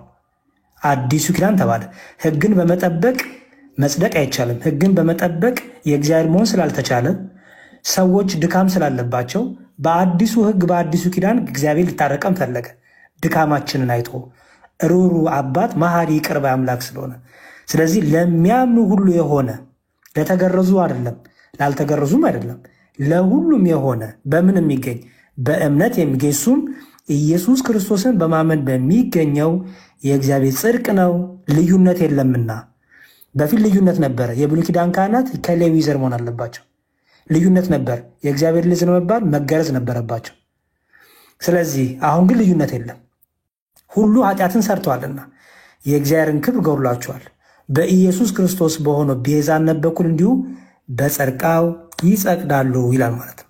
ስለዚህ አዲሱ ሕግ ይሄ ነው። አሁን በማመን በክርስቶስ በማመን በልጁ በማመን የሚገኝ የዘላለም ሕይወት። ወንድ የለም፣ ሴት የለም፣ አይሁዳዊ የለ፣ ግሪካዊ የለ፣ እስራኤል ያለ የለም፣ ማንም ሁሉ በክርስቶስ አንድ የሆነበት የተጋጠመበት። በብሉይ ኪዳን ግን እንደዚህ አልነበረም። በብሉይ ኪዳን እኛ አይሁዳዊ ነን፣ እኛ እንዲህ ነን፣ እኛ እስራኤል ነን እያሉ ይለያዩ ነበረ። በአዲስ ኪዳን ግን መለያየት የለም። ሁሉ በክርስቶስ ተጋጥመዋል። ማመን አለማመን ብቻ ነው ልዩነታችን። ስናምን ወደ አንድነት እንመጣለን፣ ያላመነ ደግሞ ከበረቱ ይወጣል ማለት ነው። ስለዚህ እንግዲህ ብሉይ ኪዳንና አዲስ ኪዳን ስንል እነዚህ መነሻዎችን እንደዚህ ስለፈለኩኝ የመጨረሻ ጥቅስ ልስጥህና ጥያቄ እንቀበል። ሁለተኛ ቆሮንቶስ ቁጥር 3 ሁለተኛ ቆሮንቶስ ምዕራፍ 3 ቁጥር 3 ደግሞ እንዲህ ይላል፣ እናንተም በሕያው እግዚአብሔር መንፈስ እንጂ በቀለም አይደለም ሥጋ በሆነ በልብ ጽላት እንጂ በድንጋይ ጽላት ያልተጻፈ በእኛም የተገለገለ የክርስቶስ መልእክት እንደሆናችሁ የተገለጠ ነው። ቁጥር 6 ላይ እርሱም ደግሞ በመንፈስ እንጂ በፊደል ለማይሆን ለአዲስ ኪዳን ይላል። አያችሁት? በመንፈስ ለሚሆን እንጂ በፊደል ላልሆነ ለአዲስ ኪዳን አገልጋዮች እንሆን ዘንድ አበቃን። ፊደል ይገድላልና መንፈስ ግን ሕይወትን ይሰጣል። ያ በፊደላት በድንጋዮች ላይ የተቀረጸ የሞት አገልግሎት በክብር ከሆነ የመንፈስ አገልግሎት እንዴት ይልቅ በክብር አይሆንም? የኩነኔ አገልግሎት ክብር ከሆነ ይልቅ የጽድቅ አገልግሎት በክብር ይወጣልና። ያ ይሻር የነበረው በክብር ከሆነ ጸንቶ የሚኖረው እጅግ ይልቅ ሆኗልና ይላል። ስለዚህ አዲስ ኪዳን ብሉይ ኪዳን ስንል በእነዚህ ውስጥ የሚመላለስ እንደሆነ እንዳትረሱት። የተለዋወጠ እግዚአብሔር የተለዋወጠ አምላክ ኖሮ አይደለም። እግዚአብሔር አዲስ ኪዳን የምህረት የይቅርታ እና ህዝቡን ሁሉ አንድ የሚያደርግበትን በልጁ የተደረገ ቃል ኪዳን ስለሆነ ነውና እነዚህን ትንቢተ ኤርምያስ 31:31 ሮሜ 3:20 ቆሮንቶስ 2 ቆሮንቶስ 3:3ን ከብሉይ ኪዳንና ከአዲስ ኪዳን እያገናኛችሁ እንግዲህ አዲስ ኪዳን ለምን አስፈለገ የሚለው በዚህ ማግኘት ይቻላል ማለት ነው። እግዚአብሔር ይስጥልኝ። ሰላም እግዚአብሔር ያክብርልን፣ ቃለ ሕይወት ያሰማልን፣ እንዲያቆን በእድሜ በጸጋ ይጠብቅልን። ሳራ እንዴ ጠብቂን። እሺ ከአንቺ በፊት የገባ ሰው ስላለ እናስተናግድ። ሰላም እሺ ጥያቄ ነበር እንዲያቆን። እሺ ጥያቄ ካለ ጥያቄህን ብቻ ማቅረብ ትችላለህ። እሺ ሰላም እንዴት ናችሁ? እንዲያቆን እሺ ጥያቄ ካለ ጥያቄህን ብቻ ማቅረብ ትችላለህ። ሰላም እንዴት ናችሁ? ኔትወርኩ ጥሩ አይደለም። ጥያቄ ለነቢያቶች ጥያቄ ካለ ጥያቄህን ብቻ ማቅረብ ትችላለህ። ሰላም ኔትወርኩ ጥሩ አይደለም።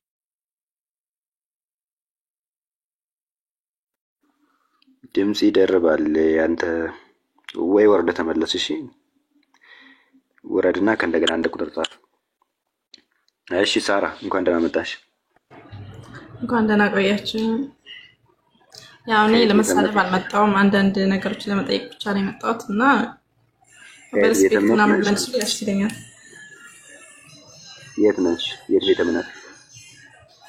ያው ከእስልምና ነው ያለሁት፣ ግን ያው አሁን ትንሽ ተወዛግቤያለሁ ማለት ያው ከሁለቱ ጥያቄ ማቅረብ ይችላል። እሺ ብዙ ጥያቄ ነው ያለኝ፣ ግን በመጀመሪያ ቅድም ማማዬ ነብዩ መሐመድ የማደጎ ልጁን ሚስት አግብቷል ብላ ነበርና እና ማስረጃ ያሳየች አይቻለሁ። እና ነብዩ ዳዊት ደግሞ የሰው ሚስት ደፍሮ ባልየውን አስገድሏልና በሱ ላይ እዚህ መጽሐፍ ቅዱስ ላይ ያለበፍልኝ ታስረዳኝ። እና ሌላም ጥያቄ አለኝ። የት ላይ ነው እንደዛ የሚለው? ላውጣልሽ ደፈረ የሚለውን እስቲ ሰሪ። ሻወር ስትወስድ አይቷት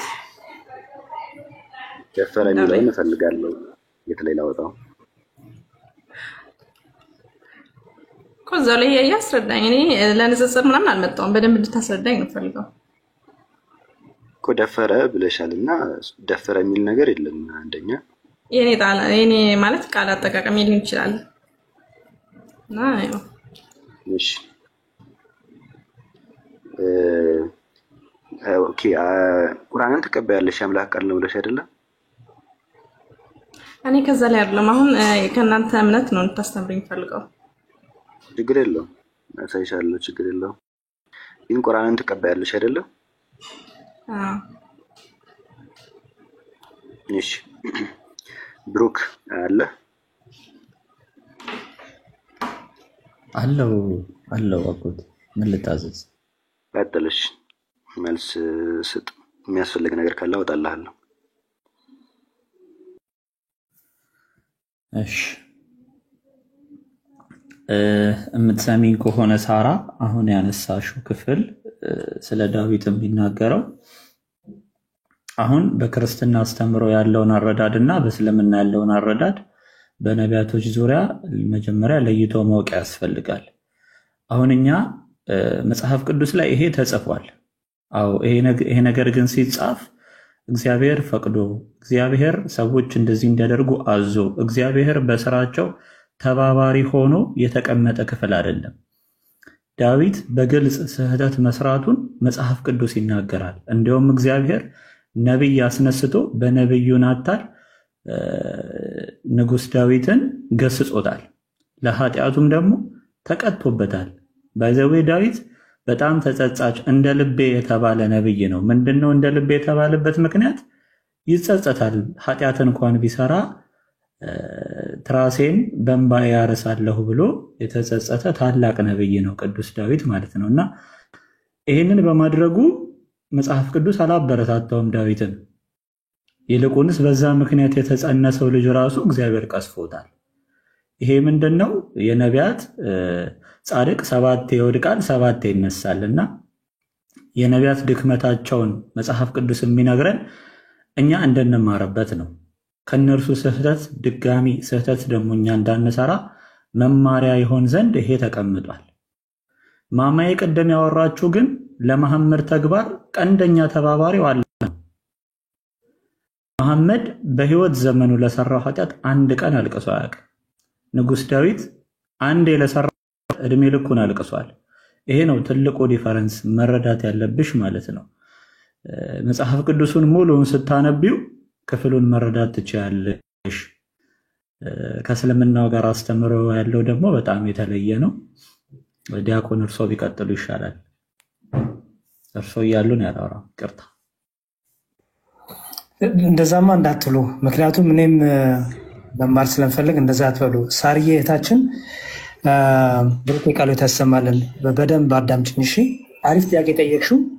ከዛ በፊት ይቅርታ ኮሜንቱን ብዘጉልኝ ሞር ፎከስ አድርጌ እማራለሁና። ኦኬ እሺ፣ ኮሜንት ዝጉላት እሺ።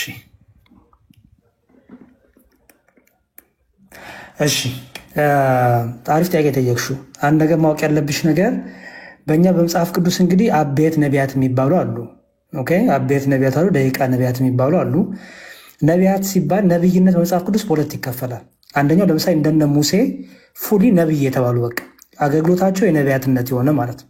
ኦኬ እንደነ ሙሴ እንደነ ኢሳያስ እነዚህ አቤት ነቢያት እንላቸዋለን፣ እንደነ ሕዝቅኤል። ከዛ ደግሞ ደቂቀ ነቢያት አሉ፣ ትንቢት ይናገራሉ። ትንቢትን የሚናገር ነቢይ ይባላል። ግን በትንቢት አገልግሎት ብቻ አይደለም። ዳዊት ደግሞ ንጉስም ነበረ፣ ታውቂያለሽ። ንጉስም ነበረ ደግሞ ትንቢትም ተናጋሪም ነበረ። ስለዚህ የትንቢት ጸጋ አለው። ኦኬ ነብዩ ዳዊት የምንለው ልክ እንደ ሙሴን ነቢይ ባልንበት መልኩ ሳይሆን ዳዊት ትንቢትን የመናገርም እግዚአብሔር በዳዊት ላይ አድሮ ትንቢትን ስለሚናገር ነብዩ ዳዊትም ይባላል። ደግሞ ዳዊት ነብይ ብቻ አይደለም፣ ደግሞ ንጉስም ነው። ኦኬ አሁን ሙሴን ንጉስ አንለው አይደል? ሙሴን ንጉስ ሙሴ አይባልም። ለምን? ሙሴ አገልግሎቱ በእግዚአብሔር አፍ ሆኖ የእግዚአብሔር እንደራሲ ሆኖ በነብይነት ማገልገል፣ የእግዚአብሔርን ቃል ለህዝቡ መናገር፣ ህዝቡን ወክሎ ከእግዚአብሔር ጋር መነጋገር ስራው ነው። ይሄ አገልግሎቱ ነው፣ የተመረጠበት ነው። ወደ ዳዊት ስትመጪና ወደ እነ ሶሎሞን ስትመጪ ግን ሌሎችም ለምሳሌ ሶሎሞን በክርስትናው ነብይ አይደለም። ኦኬ በእስልምናው ዳውድ ተብሎ ይቅርታ ሱሌማን ተብሎ በእስልምናው ሱሌማን ተብሎ ነብይ ነው። በእኛ ግን ሶሎሞን ስትመጪ ሶሎሞን ነብይ አይደለም፣ ሰለሞን ንጉስ ነው።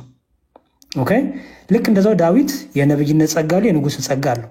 የንጉስነቱን ጸጋ ተጠቅሞ የኦሪዮንን ሚስት ቤርሳቤህንን ደረሰባት። የመጽሐፍ ቅዱስ መዝሙረ ዳዊት መዝሙር 51 ላይ ሚላ መሰለሽ ለመዘምራን አለቃ ወደ ቤርሳቤ ከገባ በኋላ ነብዩ ናታን ወደ እርሱ በመጣ ጊዜ ዳዊት መዝሙር ይላል። ነብዩ ናታን የመጣው ወደ እሱ ለምንድን ነው? እግዚአብሔር በዳዊት ስራ ስላዘነ። ምክንያቱም ዳዊት ይህን ቤርሳቤርን ጋር ሲደርስ ወይም ከኦሪዮን ሚስት ጋር ሲተኛ ዳዊት አንደኛ ንግስናውን ተጠቅሞ ዝናውን ተጠቅሞ ኃያሉን ተጠቅሞ ስህተት ነው የሰራው። አምላክ ፈቅዶልኝ እግዚአብሔር ብሎልኝ አይደለም ያለው። እግዚአብሔር ደግሞ ስህተት እንደሆነ ስላወቀ ነብዩ ናታንን ላከበት። ኦኬ ናታን የሚባለውን ነቢይ ወደ ዳዊት ላከ። ስታነቢው እንደውም ይላል መሰለሽ እዛው ላይ ይኸው ሲጸልይ ዳዊት ምን አለ? አቤቱ እንደ ቸርነት መጠን ማረኝ፣ እንደ ምሕረትህ ብዛት መታለፌን ደምስስ፣ ከበደሌን ፈጽሞ ጠበኝ፣ ከኃጢአቴም አንጻኝ።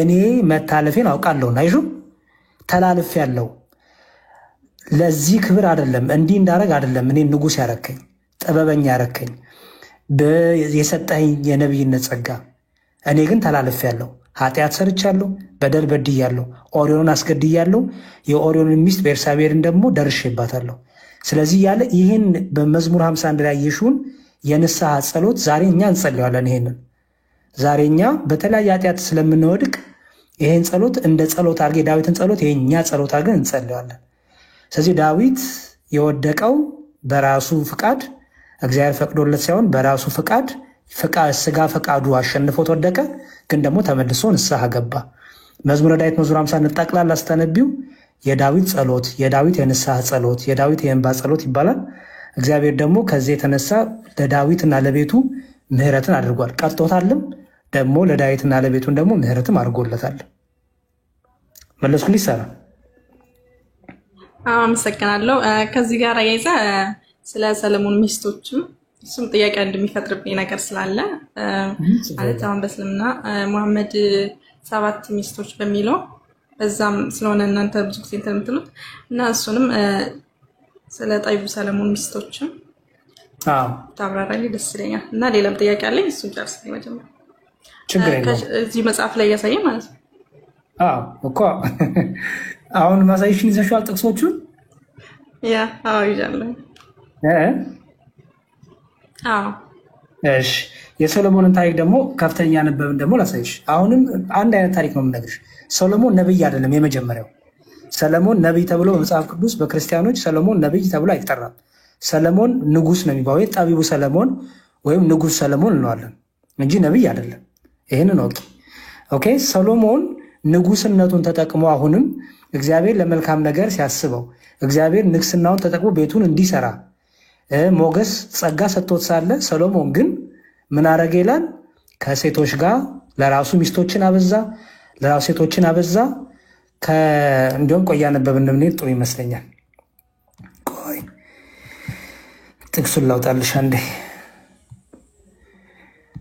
እሺ ልዩነቱን በደንብ እያስተዋልሽ እሺ እነዚህ ሰዎች እነ ዳዊትም እነ ሶሎሞንም እግዚአብሔር ከወደቁ በኋላ በዚህ ኃጢአታቸው ይሄን ባረጉት ነገር ተደሰተ ወይስ ምን አላቸው እግዚአብሔር አበረታታቸው ወይስ ደግሞ በእግዚአብሔር ፊት ያረጉት ነገር ምን ተደርጎ ታየባቸው የሚለውን ያለን ማለት ነው ኦኬ እሺ የሱን ታሪክ የምታገኙ አይ ቲንክ መጽሐፍ መሳፍንት ላይ ሳሙኤል ላይ አይደለም አይደል ቋንዴ አንዴ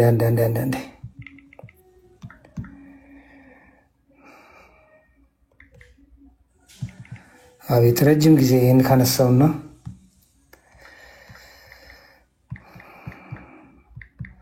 ጥቅሱን ከያዛችሁ አስታውሱኝ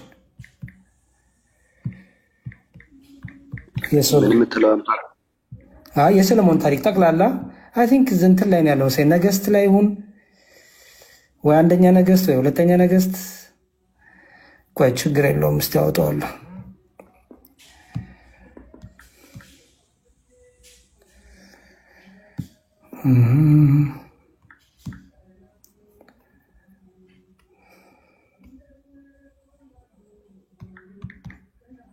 ጣዖት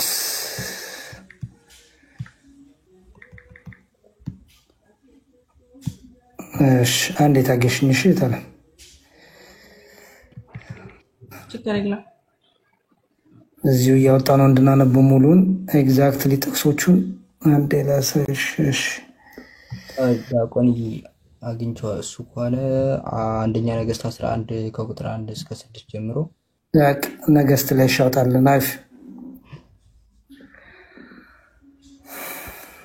እሺ በደንብ ያው ከቁጥር 11 ከአንድ ጀምሮ ላንብብልሽ ንጉስም ይላል ሰሎሞን ማለት ነው ንጉስ ሰሎሞን ከፈርዖን ልጅ ሌላ በሞባያን በአማውያን በኤዶማያን በሲዶናውያን በኬጢያውያን ሴቶች በብዙ እንግዶች ሴቶች ፍቅር ተነደፈ ይላል ሳሪያ እንደሚትሽናሽና እዚህ ጋር ሶሎሞን ስንት ሚስት ነው አሉት ይላል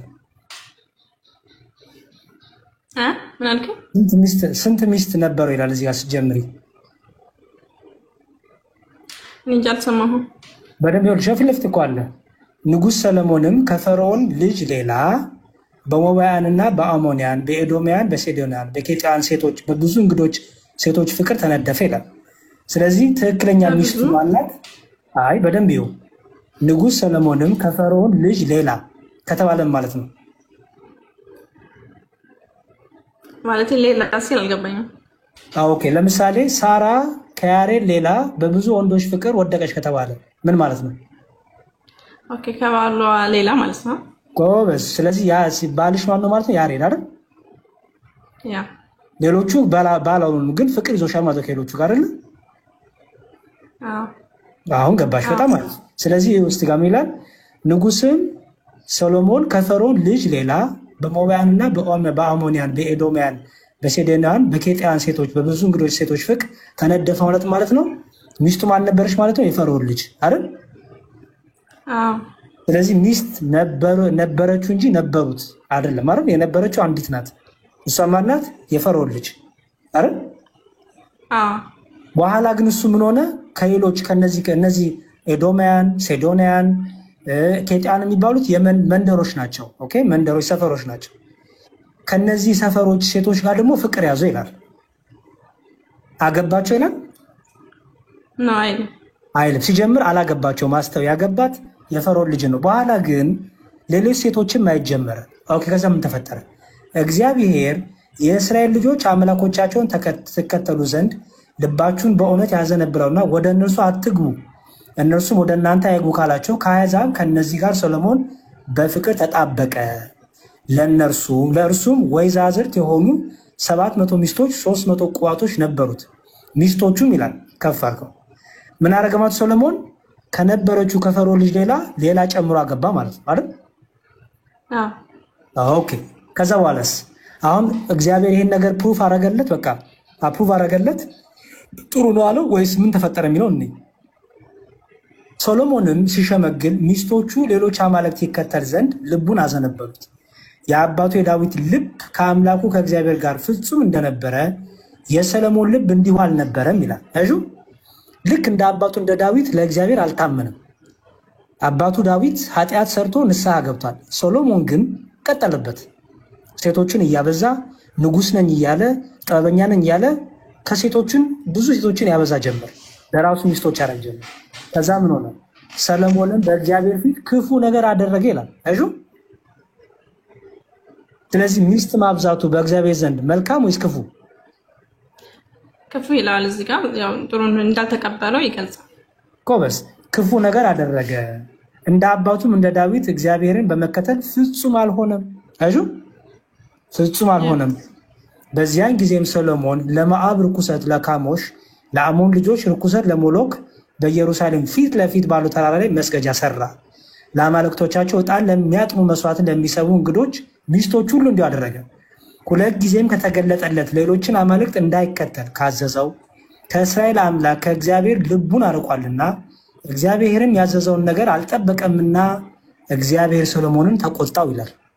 እግዚአብሔርም በሰሎሞንን አለው ይህን ሰርተሃልና ያዘዝኩንም ቃል ኪዳኔን ስርዓቴን አልጠበቅምና። ምንድነው ያለው? አስተውይ። ቃል ኪዳኔን እና ስርዓቴን አይደል? ስርዓት ነበረ፣ ቃል ኪዳን ነበረ ማለት ነው።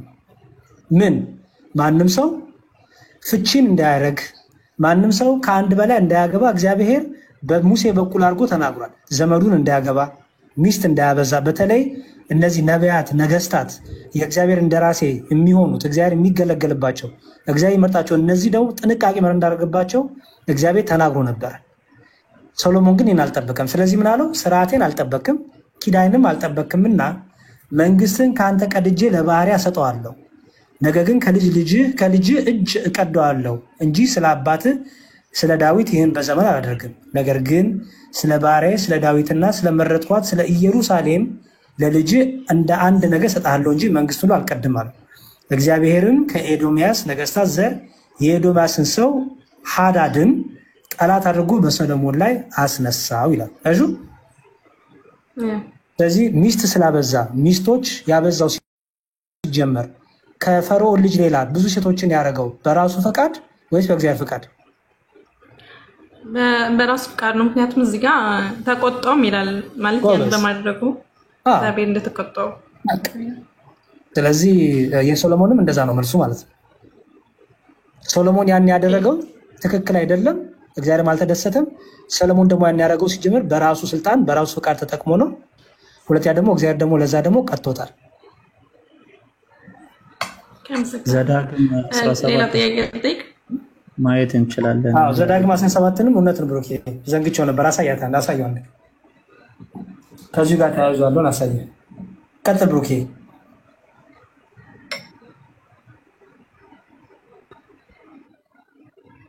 ቁጥር 17 ላይ ይናገራል። በእስራኤል ላይ የሚነግስ ልቡም እንዳይስት ሚስቶችን ለእርሱ አያበዛም፣ ወርቅና ብርም ለእርሱ እጅግ አያበዛም ብሎ ይናገራል። እና እግዚአብሔር ኪዳኔን አልጠበቅም፣ ትእዛዜን አላከበርክም ያለው አስቀድሞ በሙሴ ተነግሮ የነበረው እዚህ ዘዳግም ምዕራፍ 17 ቁጥር 17 ላይ ያለው ይሄንን ቃል ነው። ችላ ማለት ነው። እሺ ብሩክ እግዚአብሔር ይስጥልን። እንደውም ጥሩ በደንብ አድርገህ እንደውም አጠነከርክላት። ስለዚህ የሶሎሞን ተመለሰልኝ ሳርዬ? አዎ ተመልሶልኝ፣ አመሰግናለሁ። ችግር የለውም። ሌላ ጥያቄ ልጠይቅ? እሺ ጠይቅ። ማለት አሁን ብዙ ጊዜ የሚጠይቅ ጥያቄ ነው። ማለት ኢየሱስ ክርስቶስ እኔ አምላክ ነኝ ያለበትን አሁንም ነው የሚጠይቀውና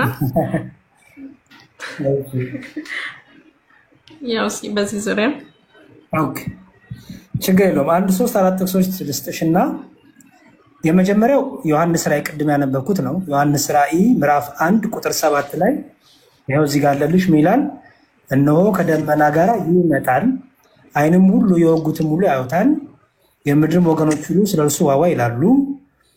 አዎን አሜንና ያለውና የነበረው የሚመጣውም ሁሉን የሚገዛ ጌታ አምላክ አልፋና ኦሜጋ እኔ ነኝ ይላል። እሺ ሲመጣ ምን ይላል?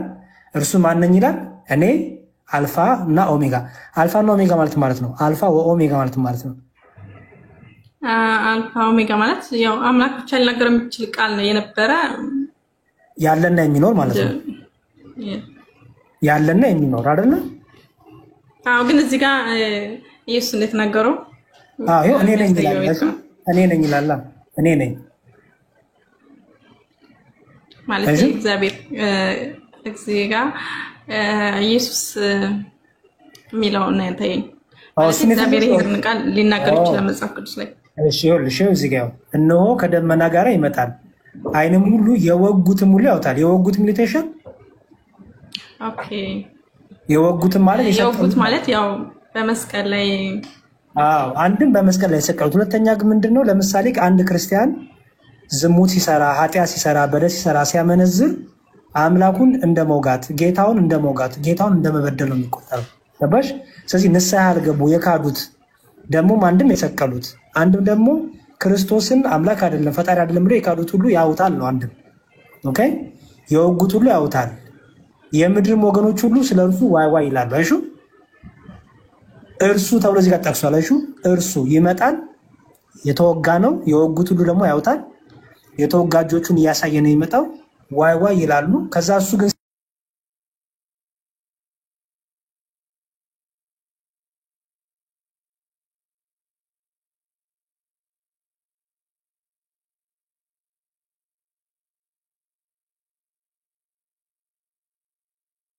እኔ ነኝ 6 ላይ እኔ ነኝ የሚሉ ነገሮች ላሳይሻለሁ።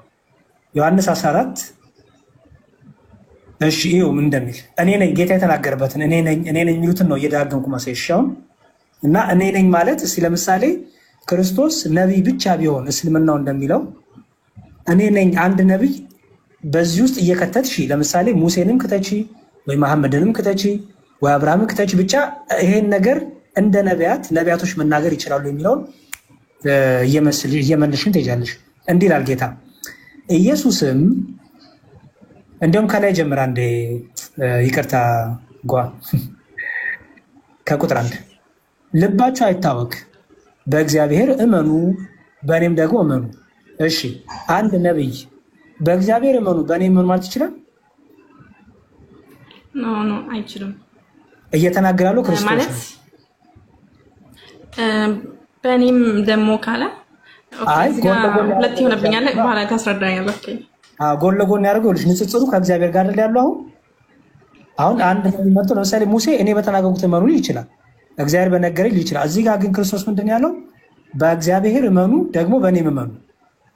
አሁን አንድ ነብይ ብቻ የሆነ ማለት ነው። ይሄ ማለት ይችላል ስልጣን አለው እኩል አድርጎ ከአምላክ ጋር ራሱን ይችላል። እዚህ ጋር እንዳስተካከለ ነው እዚህ ጋር ከእግዚአብሔር ጋር እንዳስተካከለ ነው የሚታየው ራሱን አይደለ? ግን አሁን ይሄን ሙሴ መናገር ይችላል? እንደዚህ ማለት ይችላል ሙሴ አብርሃም? አይ ዶንት ኖ ግን ያው የሚችል አይመስለኝም። አይችሉም። አይ ምንም አይ ዶንት ኖ እኮ ማለት አይጠበቅብሽም ሳርዬ። እርግጠኛ ብዙም ኤክስፒሪየንስ የለኝም ማለት ችግር የለውም። አይቻልም እንጂ ከእግዚአብሔር እኩል ሆኖ በእግዚአብሔር እመን በእኔም እመን እንዴት ይባላል? አይባልም አይደል?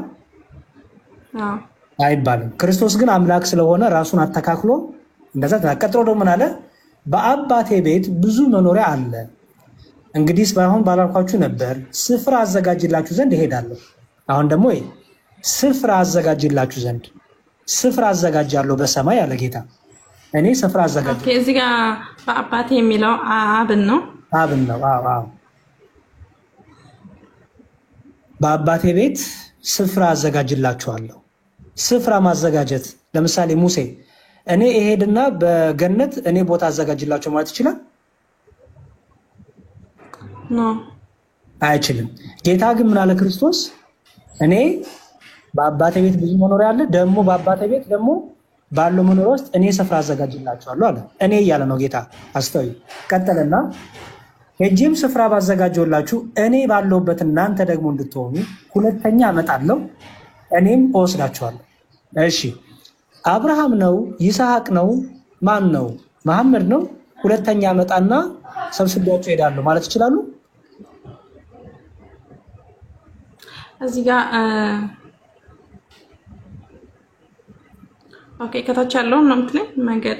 አዎ እያነበብኩ ያው ሄጄም ስፍራ ባዘጋጀውላችሁ እኔ ባለሁበት እናንተ ደግሞ እንድትሆኑ ሁለተኛ እመጣለሁ፣ ወደ እኔም እወስዳችኋለሁ ይላል። አሁን እሄዳለሁ፣ ተመልሼ እመጣና ተመልሼ ስመጣ ደግሞ አብሬ ከኔ ጋር እወስዳችኋለሁ አለ ጌታ።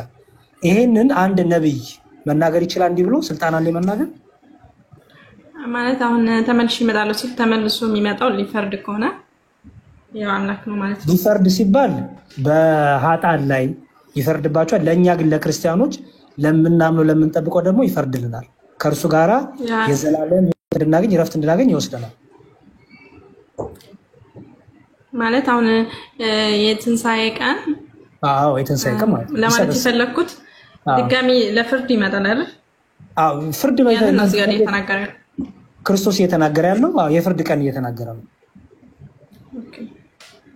አሁን የኔ ጥያቄ ዳግም የሚመጣ ነብይ አለ? እስቲ ዳግም መጥቶ የሚወስደን አለ? የለም። ዳግም መምጣት የሚችል ሄዶ ከሄደበት ተመልሶ መምጣት የሚችል ከመጣው ደግሞ መወሰድ ወደሱ መወሰድ የሚችል ማን ብቻ ነው? አይ ግን አሁን በእስልምና እንደሚመጣ ይናገራል ማለት የኔ ጥያቄ እሱ አይደለም። የኔ ጥያቄ እሱ አይደለም። እስልምናው ላይ ኢሳ ሲመጣ የሚሆነው ሁኔታና ክርስትናው ላይ ያለው ኢየሱስ ክርስቶስ አይገናኙም። መጀመሪያ እሱ ነው። ኦኬ ኢሳ ሲመጣ አግብቶ ይወልዳል፣ ብዙ ነገር አለ። ክርስቶስ ግን ሲጀመር ኢሳና ክርስቶስም አይገናኙም። ሲቀጥል ደግሞ ክርስቶስ በስልጣኑ በክብር በብርሃን በደመና ተጭኖ ነው የሚመጣው። መላእክትን ያዛል፣ በፊቱ እሳት ይነዳል፣ በቀኝና በግራው ቅዱሳን ጻድቃንና ኃጥአንን ያቆማል። ጻድቃንን ወደ ሕይወት ይወስዳቸዋል፣ ኃጥአንን ደግሞ ወደ ዘላለም ሞት ይፈርድባቸዋል። እንደዛ የሚል አለ ማለት አዎ አሳይሻለሁ። እሱን ችግር የለም። አንድ እንጨርስ እየዘለን እንዳንል ብዬ ነው። እሺ አሁን እኔ የሚለውን ብቻ እያሳየች ነው። እሺ እየተናገረ ያለው ክርስቶስ እኔ እያለ ነው። ቀጠልና ደግሞ እሺ ቁጥር 6 ላይ ያቀለመበት ላይ ምን ይላል? ኢየሱስም እኔ መንገድና በደንብ ያዣውን እኔ መንገድና እውነት ሕይወትም ነኝ፣ በእኔ በቀር ወደ አብ የሚመጣ የለም። አሁን ያዥ ይሄንን እኔ መንገድና እውነት ሕይወት። ይሄንን አንድ ነቢይ መናገር ይችላል? አይ እኔ ብሎ ማለት እዚህ ጋር አምላክ የሚል የለም እንጂ ያው ማለት ሕይወት ማለት ነው። እኔ ሕይወት ነኝ። ሕይወት አንድ ነቢይ ተነስቶ ማለት ነው። አይ ይችላል? አይችልም ማለት እዚህ ጋር አምላክ የሚለው ብቻ ነው ያልታየኝ። ያው አምላክ ነው ይሄን የሚናገረው። ህይወት ማለት ነው። እስኪ ንገሪኝ። እኔ ህይወት ነኝ ማለት ነው። ህይወት ማለትማ ማለት የዘላለም ህይወት ነው። ህይወት ስለ ይሄ እኛ የምንኖረው ህይወት አይደለም። የዘላለም ህይወት መስጠት የሚችለው እሱ ምን ስለሆነ ነው? የአምላክ ስለሆነ ጎበዝ። ስለዚህ እኔ ህይወት ነኝ ካለ አሁን ቀላል ነው ይኸውልሽ። በእነዚህ ንግግር ውስጥ እኔ ብሎ በተናገሩ ንግግር ውስጥ ነቢያትን አስገቢና ይሄ ማለት ይችላሉ ሳይችሉ ያለ ካለ ደግሞ ማሳየት። ነቢያት ግን ይሄ ማለት አይችሉም። ህይወት ነኝ ማለት አይችሉም። እውነት ነኝ ማለት ይችላሉ። እኔ እውነት ነኝ ማለት ይችላሉ። አይ ምክንያቱም መንገድ ነው በሚለው ድካም ይኖርባቸዋል አይደል? ስህተት ይሰራሉ አይደል? ድካም ይኖርባቸዋል። እውነት ሊሆን የሚችል ስህተት የማይሰራ ማን ብቻ ነው? ያው ፈጣሪ ነው ኢየሱስ ክርስቶስ። እስቲ የሰራውን ስህተት አንድ ንገሪኝ። አንድ ስህተት አይኔ ያላቀም እንደዚህ ነገር እሺ፣ በእስልምናው ቢሆን ለምሳሌ ኢሳ የሰራውን ስህተት ንገሪኝ እስቲ። ኢሳ ይሄን ተሳስቷል የምትይው ነገር አለ? እኔ ያላቀም ኦኬ፣ በደንብ መርምሪ አጥኒ። ለማንኛውም እኔ መንገድ ነኝ፣ እኔ ህይወት ነኝ፣ እኔ ደግሞ ምንድን ነኝ አለ? እውነት ነኝ አለ ጌታ። ይሹ ወይ ተቋረጥክ እንዴ? የራሴ መጽሐፍ ቅዱስ ላውጣ ቆይ። እሺ ሌላ ደግሞ ልጨምርልሽ። ትልቁ ላይ ልሆንና ኦኬ ይታይሻል አይደል? አይ ታዲያ እሺ እዛ ደግሞ ዮሐንስ ወንጌል ላይ ልመለስ። ጌታ የተናገረው ዮሐንስ ወንጌል ምዕራፍ 6 ደግሞ ኦኬ ዮሐንስ ወንጌል ምዕራፍ 6 ከቁጥር 35 ጀምራለሁ አንብብልሽ። ይኸው እንዲያውም ከዚህ ልጀምር።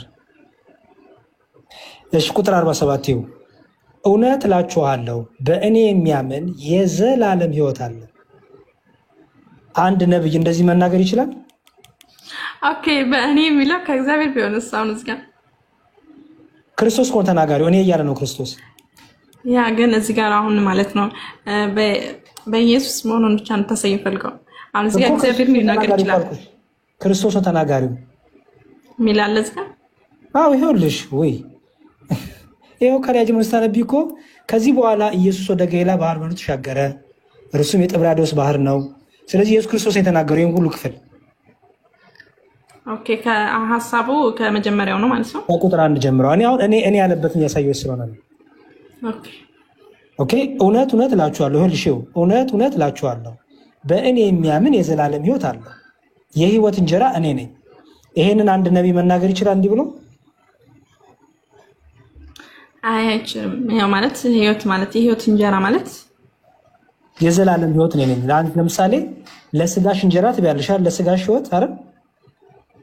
ነው እሱ አይደለም እዚህ ጋር የተናገረው ያለው። ምኑን ያልተናገረው?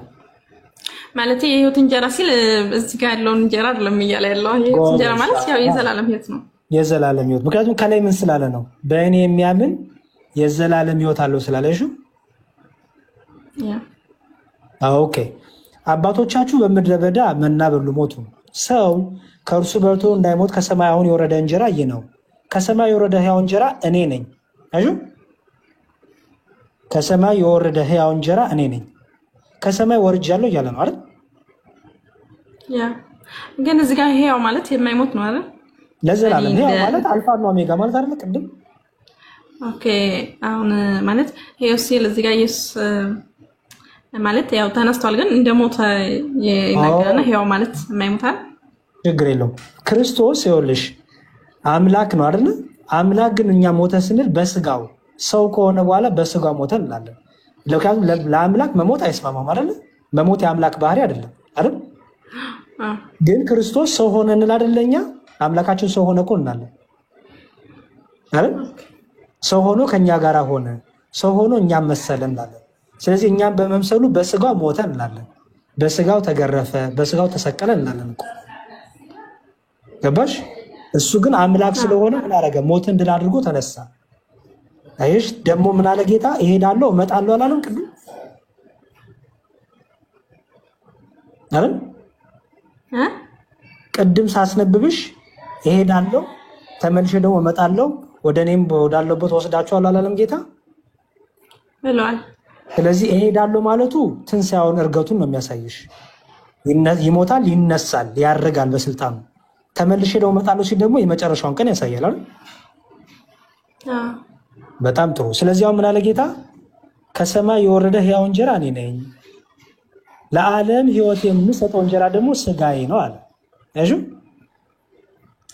ስለሁላችሁ እሞታለሁ እያለ ነው ጌታ። ምን ስለ ዓለም ሕይወት የምሰጠው፣ ስለ ዓለም ሕይወት የምሰጠው፣ አስተውይ፣ ስለ ዓለም ሕይወት የምሰጠው አይደለም የሚለው?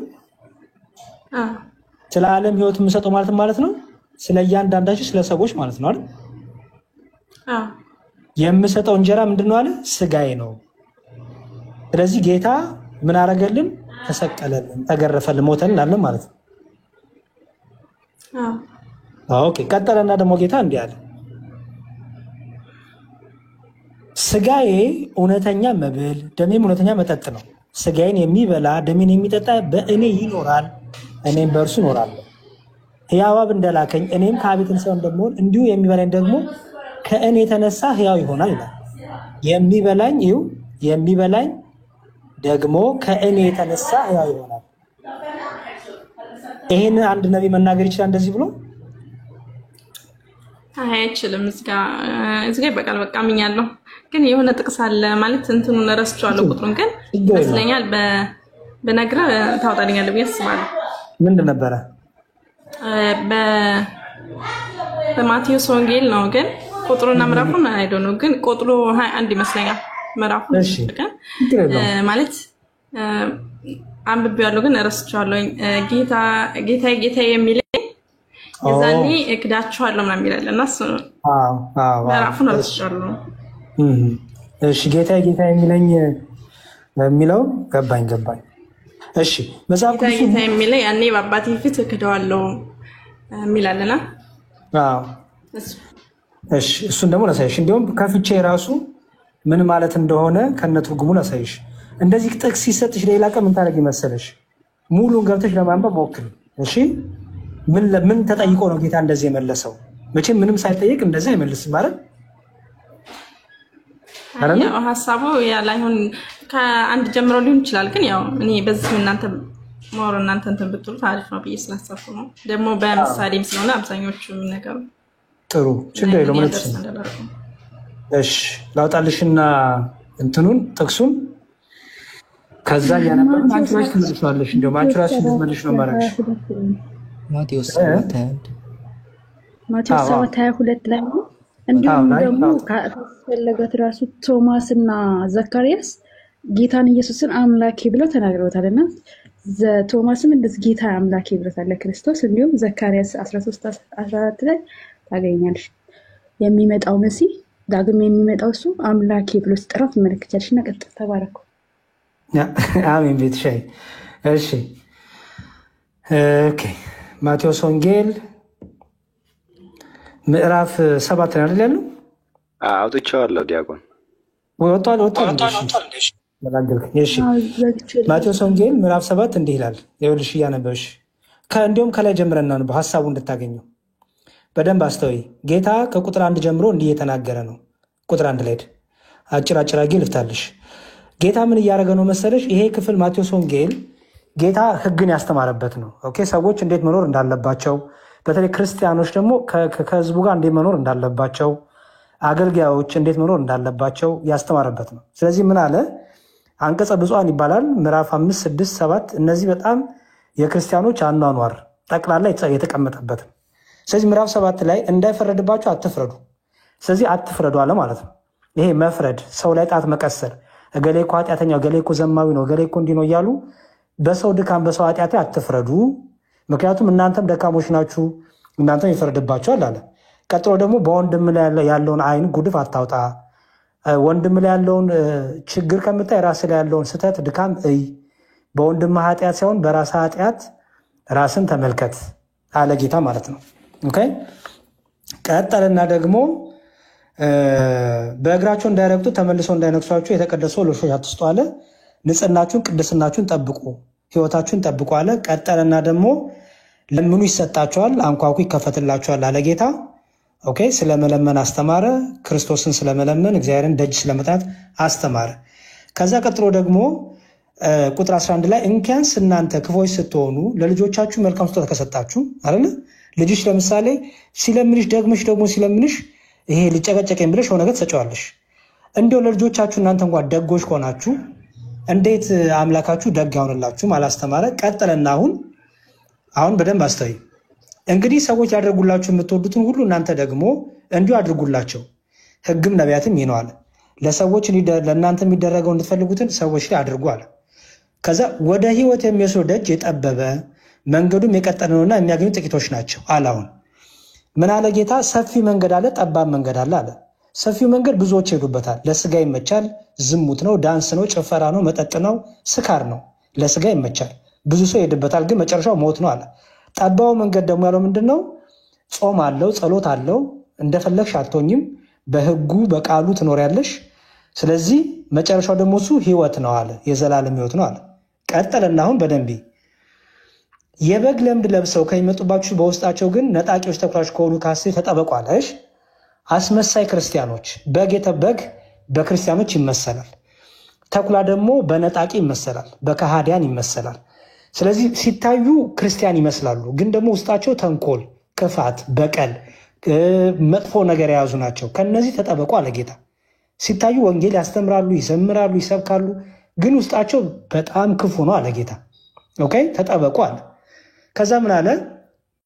ከፍሬዎቻቸው ታውቋቸዋላችሁ፣ ከሚያደርጉት ነገር ታውቋቸውባቸዋላችሁ። እነዚህ አይነት ሰዎች እንዳይሸውዷችሁ አለ ጌታ። እንግዲህ መልካም ዛፍ ሁሉ መልካም ፍሬ ያፈራል፣ ክፉም ዛፍ ክፉ ፍሬ ያፈራል። መልካም ዛፍ ክፉ ፍሬ ማፍራት ወይም ክፉ ዛፍ መልካም ፍሬ ማፍራት አይቻልም። መልካም ፍሬ የሚያደርግ ዛፍ ሁሉ ይቆረጣል፣ ወደ እሳትም ይጣላል። ስለዚህ ከፍሬያቸው እዚህ ጋር ነው ያልገባኝ። እዚህ ጋር ምሳሌ ተሰጠው በደንብ አንደርስታንድ። ምሳሌ ነው። እሺ ይሄ ሁሉ ምሳሌ ነው። ቅድም መንገዱን ጠባብና ሰፊ መንገድ የሚለውን ፈታውልሽ አይደል? ምሳሌውን አይደል? ኦኬ አሁን ደግሞ የዛፉ ምሳሌ ደግሞ ምንድን ነው? በመጽሐፍ ቅዱሳችን በምሳሌ የተቀመጡ ከአንደኛው ነገር የዛፍና ፍሬ ነው። ኦኬ ዛፍ አለ አይደለ? ዛፍ አለ፣ ዛፉ ደግሞ ፍሬ አለ። ክፉ ዛፍ ከሆነ መራራ ዛፍ ከሆነ መራራ ፍሬ አይደለም የሚያፈራው አይደል? እሺ መልካም ዛፍ ደግሞ ለምሳሌ በጣም የሚጣፍጥ ነገር ያለው ዛፍ የሚጣፍጥ ነገር ነው የሚያፈራው አይደል? አይደል? ልክ እንደዛ ሁሉ ይሄ አስመሳይ የሆነው ሰው ሲታይ በጣም በቃ ክርስቲያን ይመስላል፣ እንዲሁ በቃ እንትን ይላል፣ ውስጡ ግን ተኩላ የሆነ ውስጡ ክፋት ያለበት ሰው ከውጩ መልካም ስለሆነ ብቻ አይደለም፣ ውስጡ ግን ክፋት ስላለበት የውስጡ ክፋት ይታይበታል ነው። ገባሽ? ምክንያቱም በውስጡ ክፋት ነው የያዘው። ለምሳሌ አይተሽ ከሆነ አንዳንድ ዛፍ በጣም ያምራል ከላዩ፣ መርዘኛ ዛፍ ግን ውስጡ አለ አይደል? በቃ ይሻላል። አሁን ውጩ ስላማረ ብለሽ ከዛ ዛፍ ብትበይ ትሞቻለሽ አይደል? እውነት ነው። ስለዚህ ምን እያለ ነው ጌታ? እነዚህ ክፉ ሰዎችም ከላያቸው ያምራሉ፣ ሲታዩ ክርስቲያን ይመስላሉ፣ መልካም ሰው ይመስላሉ። አሁን አንዳንድ ሰውን ተናደሽ አንተማ አስመሳይ ነህ እባብ ነህ ብለሽ ትናገረሻል አይደል? እባብ የምትለው ለምንድን ነው? እባብ ገላው ያምራል አይደል? ሲታይ ቆዳው ያምራል። ያው ቆዳው ምናምን ያምራል ስታየው፣ የቆዳው ምናምን ግን ውስጡ ግን መርዝ ነው አይደል? ክፉ ነው አይደል? አንዳንድ ሰዎች በጣም መልካም ሰው ይመስላሉ፣ ውስጣቸው ግን ተንኮለኛ ነው። ስለዚህ እነዚህን በክፉ ዛፍ መሰላቸው። ገባሽ?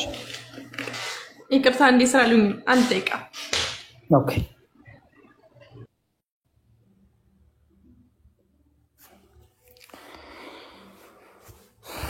ዛሬ ተገኘው ትላለህ ብሩኬ። ይልመድቦት ዲያቆን ይልመድቦት ጠፉ እኮ። አዎ እኔ ይለምድብኛል። እሺ አይለመደኝም ሁለተኛ። እኔም ጠፋው። ያው 9 ወር ገብታለች እና እየጠበቅኩ ነው። ኧረ እባክህ ወይ እግዚአብሔር በፍሬ ባርክ። አሜን አሜን። ጎሽ ተመስገን። ለእኛማ ጥሩ ምሳሌ ነው የምትሆነኛ ለአዲስ ሙሽሮች።